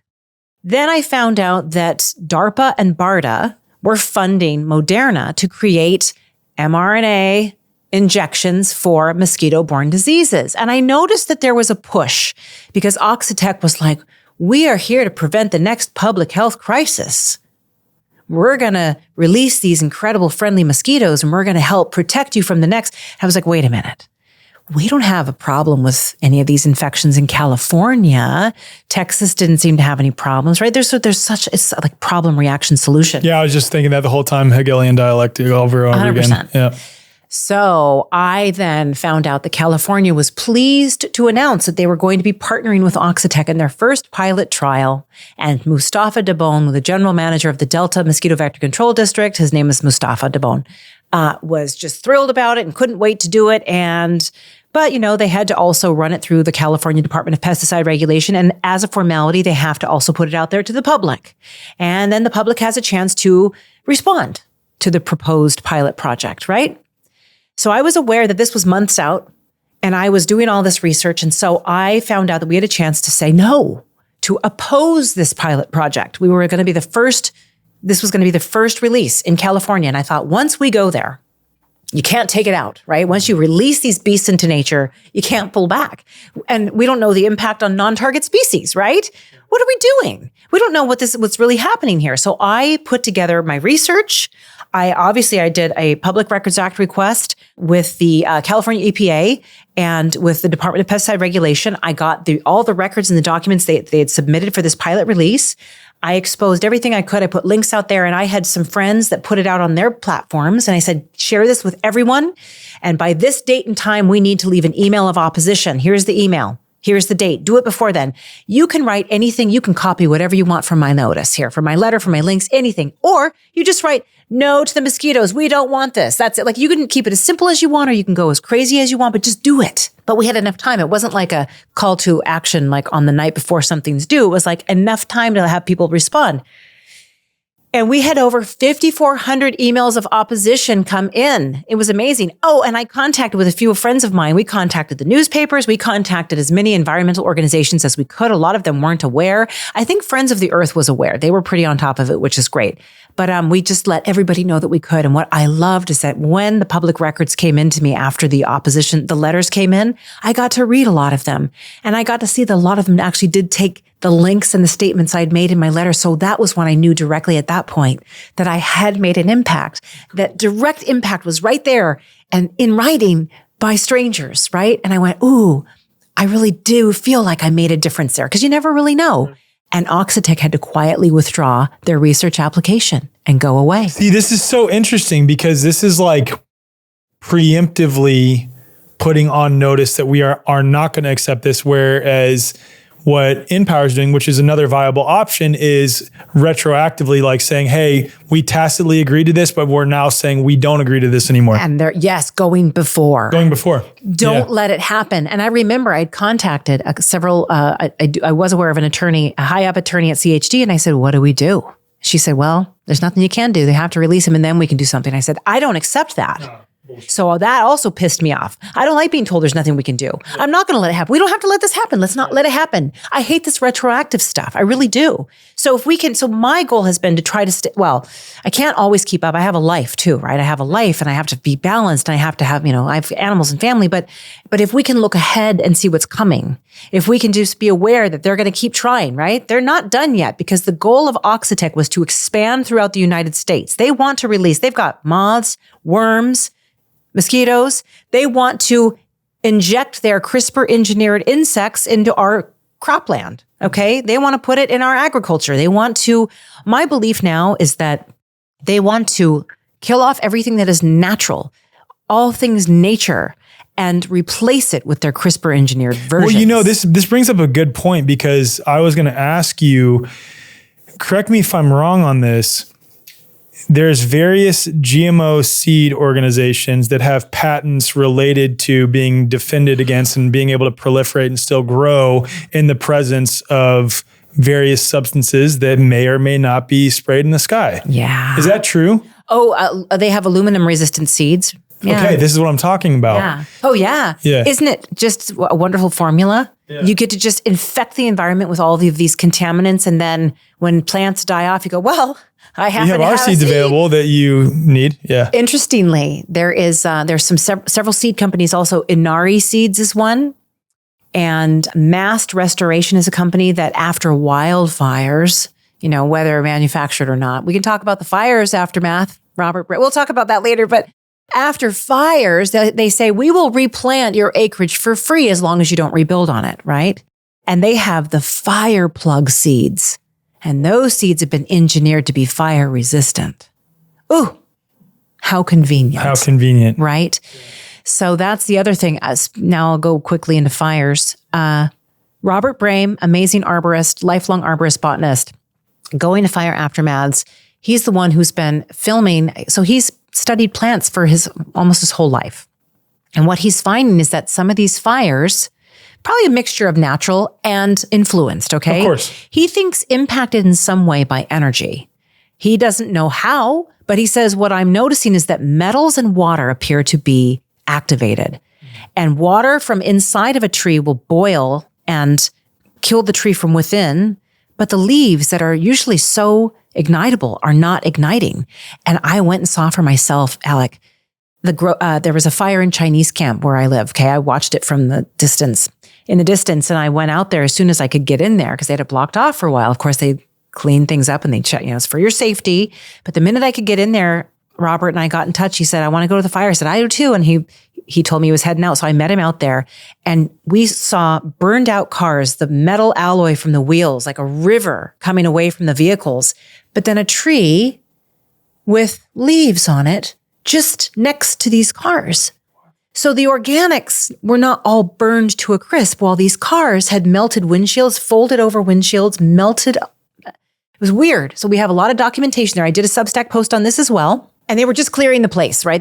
Bulldozers were taking things out. So I collected the melted wheels because they looked kind of interesting, artistic, right? And I thought, I'm going to save this. So I went around and picked up these long, like rivulets of metal, put them in my trunk and saved them as a little bit of this happened, maybe for future testing. I don't know. I mean, oh, you haven't tested them yet? No, when the train derailed, I saved bits of the train tracks, to figure out, because there was interesting stuff there, God, you're a good investigator. I love to dig. I followed logging trucks back into the woods to find out where they were going, right? Yeah. No, I think when I get a wild hair, I just go. You just go. And here's what I love. What did you guys make of, real quick though, hold the thought on here's what you love. Yeah. What did you make of the fires happening that way where the cars are igniting to that degree and then the trees, the organic material right next to them aren't? Because you see that common in a lot of these quote unquote natural disasters that happen where some things are absolutely incinerated, burning so hot that it's melting substances that don't typically melt with natural fires. And then things right next to them are completely fine. It's just patterning of fires. Like what did you and Robert make of it? Well, all I know is that it's very interesting to see that organic material like leaves that are like, if you light it on fire, it should just rapidly. So something, I don't know how it works. I don't know. But but what he was noticing was on fence posts, it's even the metal up high. It's where the metal meets the wood that burned. Like it was black around those, but it didn't burn up from the ground. So like a forest fire, you think if it's spreading on the ground, it's going to come up and burn up the post, right? Yeah. There would be fence posts that were, relatively okay, but then burned out just around the nails. Yeah, that is so weird. Strange. Yeah. I'm not the... Yeah, you don't know. I don't know. You don't know what to make of it yet. I just observe as much as I can. And okay, sorry to interrupt. Yeah. Oh no, I was just going to say what I love is that I'm so impulsive and spontaneous that AI could never keep up with me. There is no behavior program. They're not going to be able to say this is what she's going to do with prediction. I am unpredictable. That's what I feel hilarious. Like. That's the solution, is to just go out and be. Yeah, just do everything on a whim if you want. Change your mind, change your plans, be flexible. I love that. That's great. That's so good. Yeah. Most healthcare today operates on an outdated mechanistic model, treating the body like a battlefield rather than a self-healing system. You wait months for an appointment only to receive a rush diagnosis that labels you rather than truly understanding your unique health. Even in holistic health, many practitioners rely on endless lab tests and supplement protocols, addressing symptoms instead of the root cause. And the result? Another prescription or supplement regimen that merely suppresses or masks symptoms rather than facilitating true healing.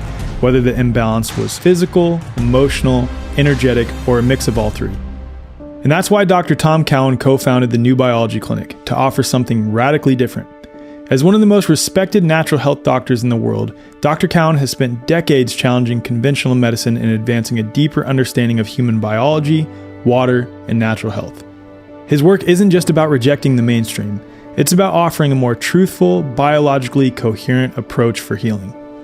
The New Biology Clinic recognizes that health isn't about fighting disease, it's about restoring balance. You're not a diagnosis, you're an individual with a unique story, and healing should honor that. With virtual consultations available worldwide, the clinic offers a flat-rate monthly membership that gives you direct access to practitioners who take the time to actually listen. Members also get exclusive health live streams, a resource library, and live sessions covering everything from biofield tuning and breathwork to movement and meditation, all designed to support whole body healing. And if you're not ready for a membership, you can book a one-time appointment, sign up for an enrichment-only membership for the healing modalities alone, or schedule a free connection session with one of the care team members to see how the New Biology Clinic can help in your specific situation. This isn't about keeping you dependent on doctors. It's about making you sovereign over your health. Head to newbiologyclinic.com and use code THEWAYFORWARD, and that's spelled The Way, F-O-R-W-A-R-D, for $50 off account activation, or just head to the show notes for more info. If you're a member of The Way Forward, email hello@thewayforward.com for $150 off. Your body already knows how to heal, and New Biology Clinic helps you remember. I have a few more questions. Yeah. So I want to go back to commenting on distractions that are ubiquitous, that are just pervasive across the mainstream media and mainstream alternative media, the algorithms on social media. It's amazing that you're not on social media, and maybe that's why you're like able to pay attention to what's happening around you and actually like cause change around you. And I think that it's a big piece of what all of those things are intended to do. And no need to reiterate everything that I said before, and like generally being aware of what's happening across the world. And obviously various countries are implementing digital IDs and things like this. Arresting people for their social media posts. Yeah, arresting people for social media posts. It's important to be aware of things like that. And at the same time, those can be a way for you to be distracted away from what's happening right in front of you, where you can cause change. You can prevent these crazy biotech companies from doing the just absolute debaucherous, evil, wicked things that they're doing if you're paying attention and igniting your local community. So it's really cool to see that. One thing that I want to ask related to that, though, is how do you remain so brave in the face of all this? Because you're confronting people in the public. Yeah. I think, you get to a point where you've just had enough, right? I think it started with my son learning about the vaccine schedule, blind trust, pumping him full of garbage, not knowing any better. Still mad about that. Okay. Still upset. And everyone's like, forgive yourself. I'm like, but not right now. I can't. I can never forgive myself for what I did without knowing, right? I mean, maybe I could, but that's part of my fire. And then also it was the deciding that the masks in 2020 were so stupid. And it was such a clown show to walk around and put that garbage on my face that I would probably break something if I put one on and pretended, just to get by. That's not my character. That's not who I am. I don't like to pretend. And so it was then being willing to stick with that, to say, I'm not doing that anymore. I can't do it. I can't do it, and I'm not going to do it.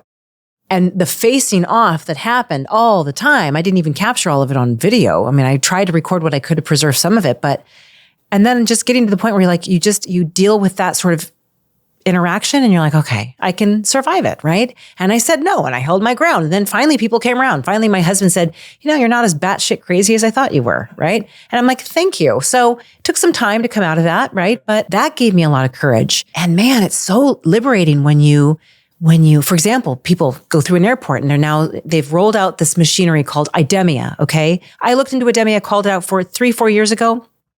And I said, this is what's coming. Because what I do is I do look to other countries to see what's rolling out and what they're doing. Because typically there's a pattern, right? This country will follow this country, will follow this country. And so if you see where it's going, you get a better sense of like the potential of what could come here. That, at least for me, is important. I'd like to know what you see in America, for example, right? Like the neocons bomb a bunch of people in the Middle East under the guise of protecting freedom domestically.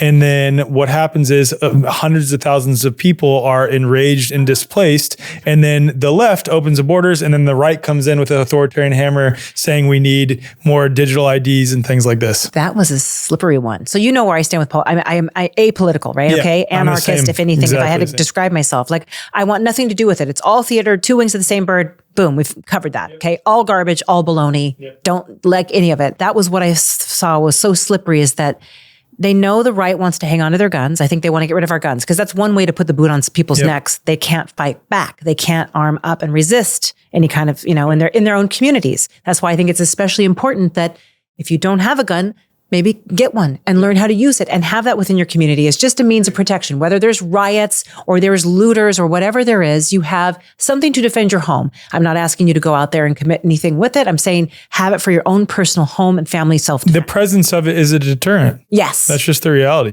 I think a lot of things wouldn't happen if and there also were from governments becoming tyrannical. That's just the reality. That's why I decided, again, we talked about this, formerly anti-gun, because I was oblivious, I was like, who needs one? And then I'm like, wow, I'm so grateful to those men and women that held the line and that saw what they were doing with actually so many false flags too. They're using they want us to on board with what they want us to do. So they get us to do it. They just give us the nice setup so that we go, oh yes, we walk that way. And I started to see that creeping in with this whole, they're flooding the border. We need biometrics at the border. And even Tucker had an interview where it was just one little comment where he said, well, biometrics would solve, and then you could find, and I was like, there boy. They go. Right. So the little plants, right? They're just seeding enough to get people to go, yeah, we need it to secure our borders. And I'm like, oh man, you're building your own prison. Exactly. We're all building our own prison. So how do I stay brave? I think too, I'm not afraid of death anymore. I'm not. I feel liberated and free when I speak my truth. And again, I might get it wrong, but I'm sharing the things that I'm finding, that I'm discovering, my intuition. And again, I'm open to kind of shifting, right? As it's I learn more. It's like the statement that I think this is on Owen Benjamin's profile. I may be wrong, but I'm not lying. Yeah, there you go. So I think it's just on this journey, I'm going to be me and I'm going to speak my truth. And if that leads, whatever it leads to, I accept. And what I've said is if they come to my house and tell me they have to register my chickens, I will tell them to get the fuck off my front porch.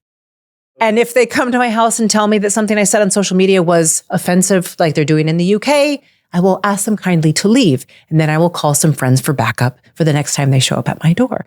I don't want to end up in their jail systems. I don't know how that's really going to go, but I know that I will let myself be led. But I think like you are a perfect example of how incredibly powerful we are and how we've been misled on how powerful we are. And if we just stand firm in our convictions, there's not much they can do. And people always bring up to me, well, what about the people in Australia? Yeah, collectively, the people in Australia decided however many decades ago that the government had the right to take their guns away. So they've slipped down that slope of tyranny more than we have. And then other people will say, dude, we live in a free country. If you really think it's that bad here, why don't you go to X, Y, and Z place? I'm like, I don't think it's that bad here.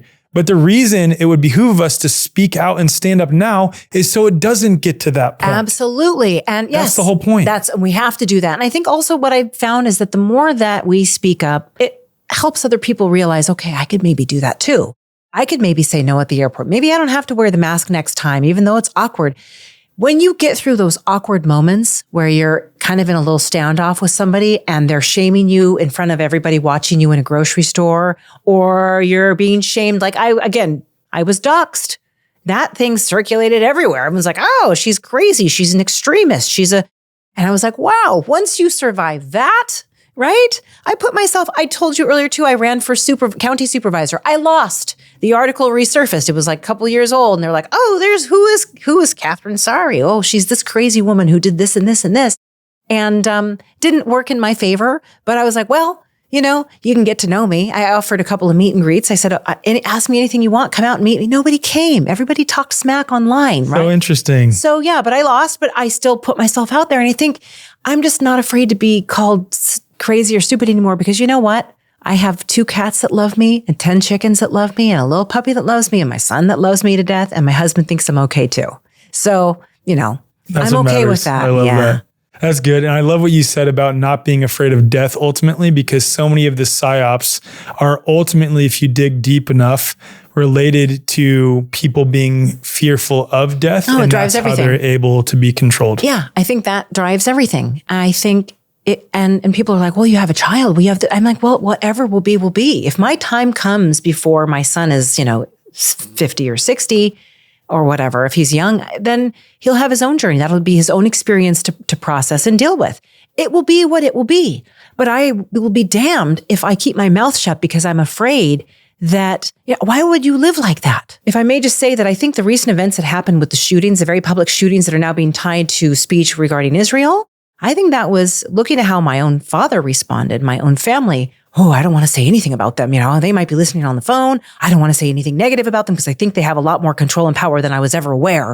And I said, that's no way to live. Why would you not? You're going to censor yourself? That's what they want. They don't want you to call out the offenders. They don't want you to, I say, go after the minions taking the blood money. I go after the general manager who's taking the money from, whoever is encouraging him to do this, right? You need to call them out. They don't like to be named or exposed. You can do it politely. When I say confrontation scares people. You can just show up and say, hey, I know what you're doing and I don't like it. How about you stop? That's it. You were very kind in that 15-minute clip. I am a pretty nice person. In fact, if somebody comes to my door and say, we're going to register your chickens, and be like, are you really doing this? Wait, stop a minute.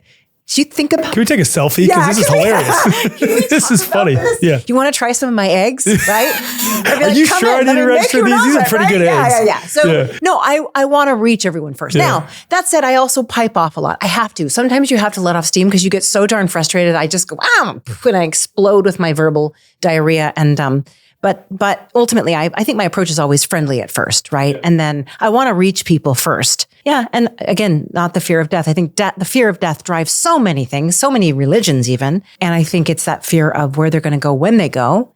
And I'm like, hey, I don't know what ride this is or what's going to happen. And that's okay. I don't know. I don't know yet. There are so many theories out there. There are so many possibilities. And I don't know, but I'm going to do what I feel called to do in my gut, wherever that comes from, whatever that's all about. And I'm going to speak my truth. And that's all I can do. And I'm not afraid of whatever will be, right? I love that so much. Yeah. That's great. So. That's so rad. You're a badass. You're a badass, dude. Thank you. Yeah. Hey, you meet good people in this. And I'm really, again, meeting you and just seeing all the people out there that are doing so much to make an impact, who are offering solutions, who aren't just Debbie Downers, right? That are just like, you're not just like, oh, you're contaminated, you're infected, you're sick. You're like, hey, get to know your neighbor, look up your zip code and find out who's around you that thinks like you. I like to say this too.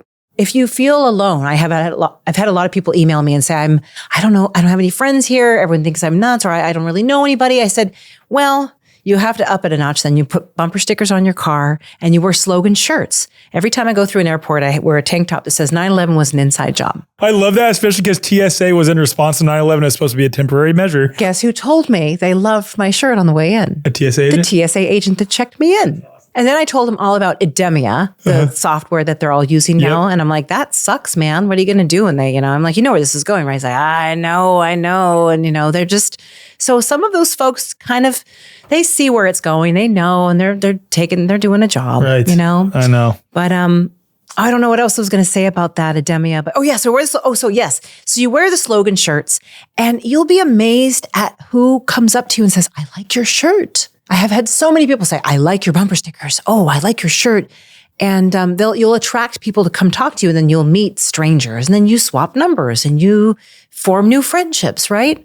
Amen. Yeah. I have friends from all walks of life in their 80s. I go shooting with my neighbor. He's like in his 80s. He's like, hey, you want to go shoot? Oh, we got to shoot. He was the one. I was terrified of my shotgun because I was like, oh, I don't want to blow my shoulder out. And he's like, oh, you're going to get out there and do it with me. We're going to do it. So I finally, because I love the handguns, right? Did you ever think you'd be living a lifestyle like that?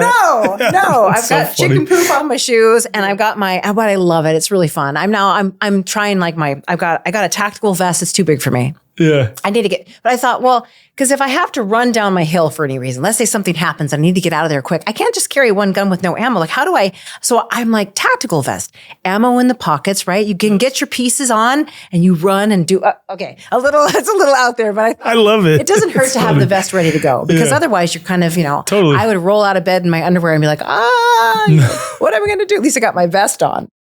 Bolt down the hill in my undies and tactical vest. Oh, man. Barefoot. That's funny. So, is there anything else you want to share as we're closing up? I think we've covered so much. I think I just want them to stay curious and, find your balance and your joy where you can. Because actually there's a lot of it. People are like, the things I've dived into, the darkness that I've seen and experienced and heard about, and what drives this world, I don't want to end on a dark note, but there are dark things that drive this world. And it's trafficking, it's organs, it's blood, it's children, it's all sorts of things. But knowing that you navigate in the knowing, you will pull out of it. I have had moments where I'm very low and I've been in bed for what is this? Why is this? And then it's something about you get up and you keep life moving. And you get up and you find some beauty in the day. And you get up and you do that tedious task to move this project forward. And then the day that comes that you pick that tomato you grew yourself, or your chicken hatches their own chicks for the first time. You don't have to incubate them in the cow's tub. And you go, wow, this is pretty cool. And you savor those little moments of, bliss, right? And I think life can feel like a slog sometimes. It's monotonous and tedious at times, and that people have this expectation that they should feel joyous and happy all the time. And I just think, forgive yourself that you're not. My simple joy comes from, we touched on this earlier, being in nature. I love my wild birds. I feed my wild birds. My hummingbirds, I make sugar water for them. I've got my chickens who are so funny to observe when you watch them moving around and doing what they do. And I take so much pleasure in hearing the sound of the wind through the trees and listening to the bird song.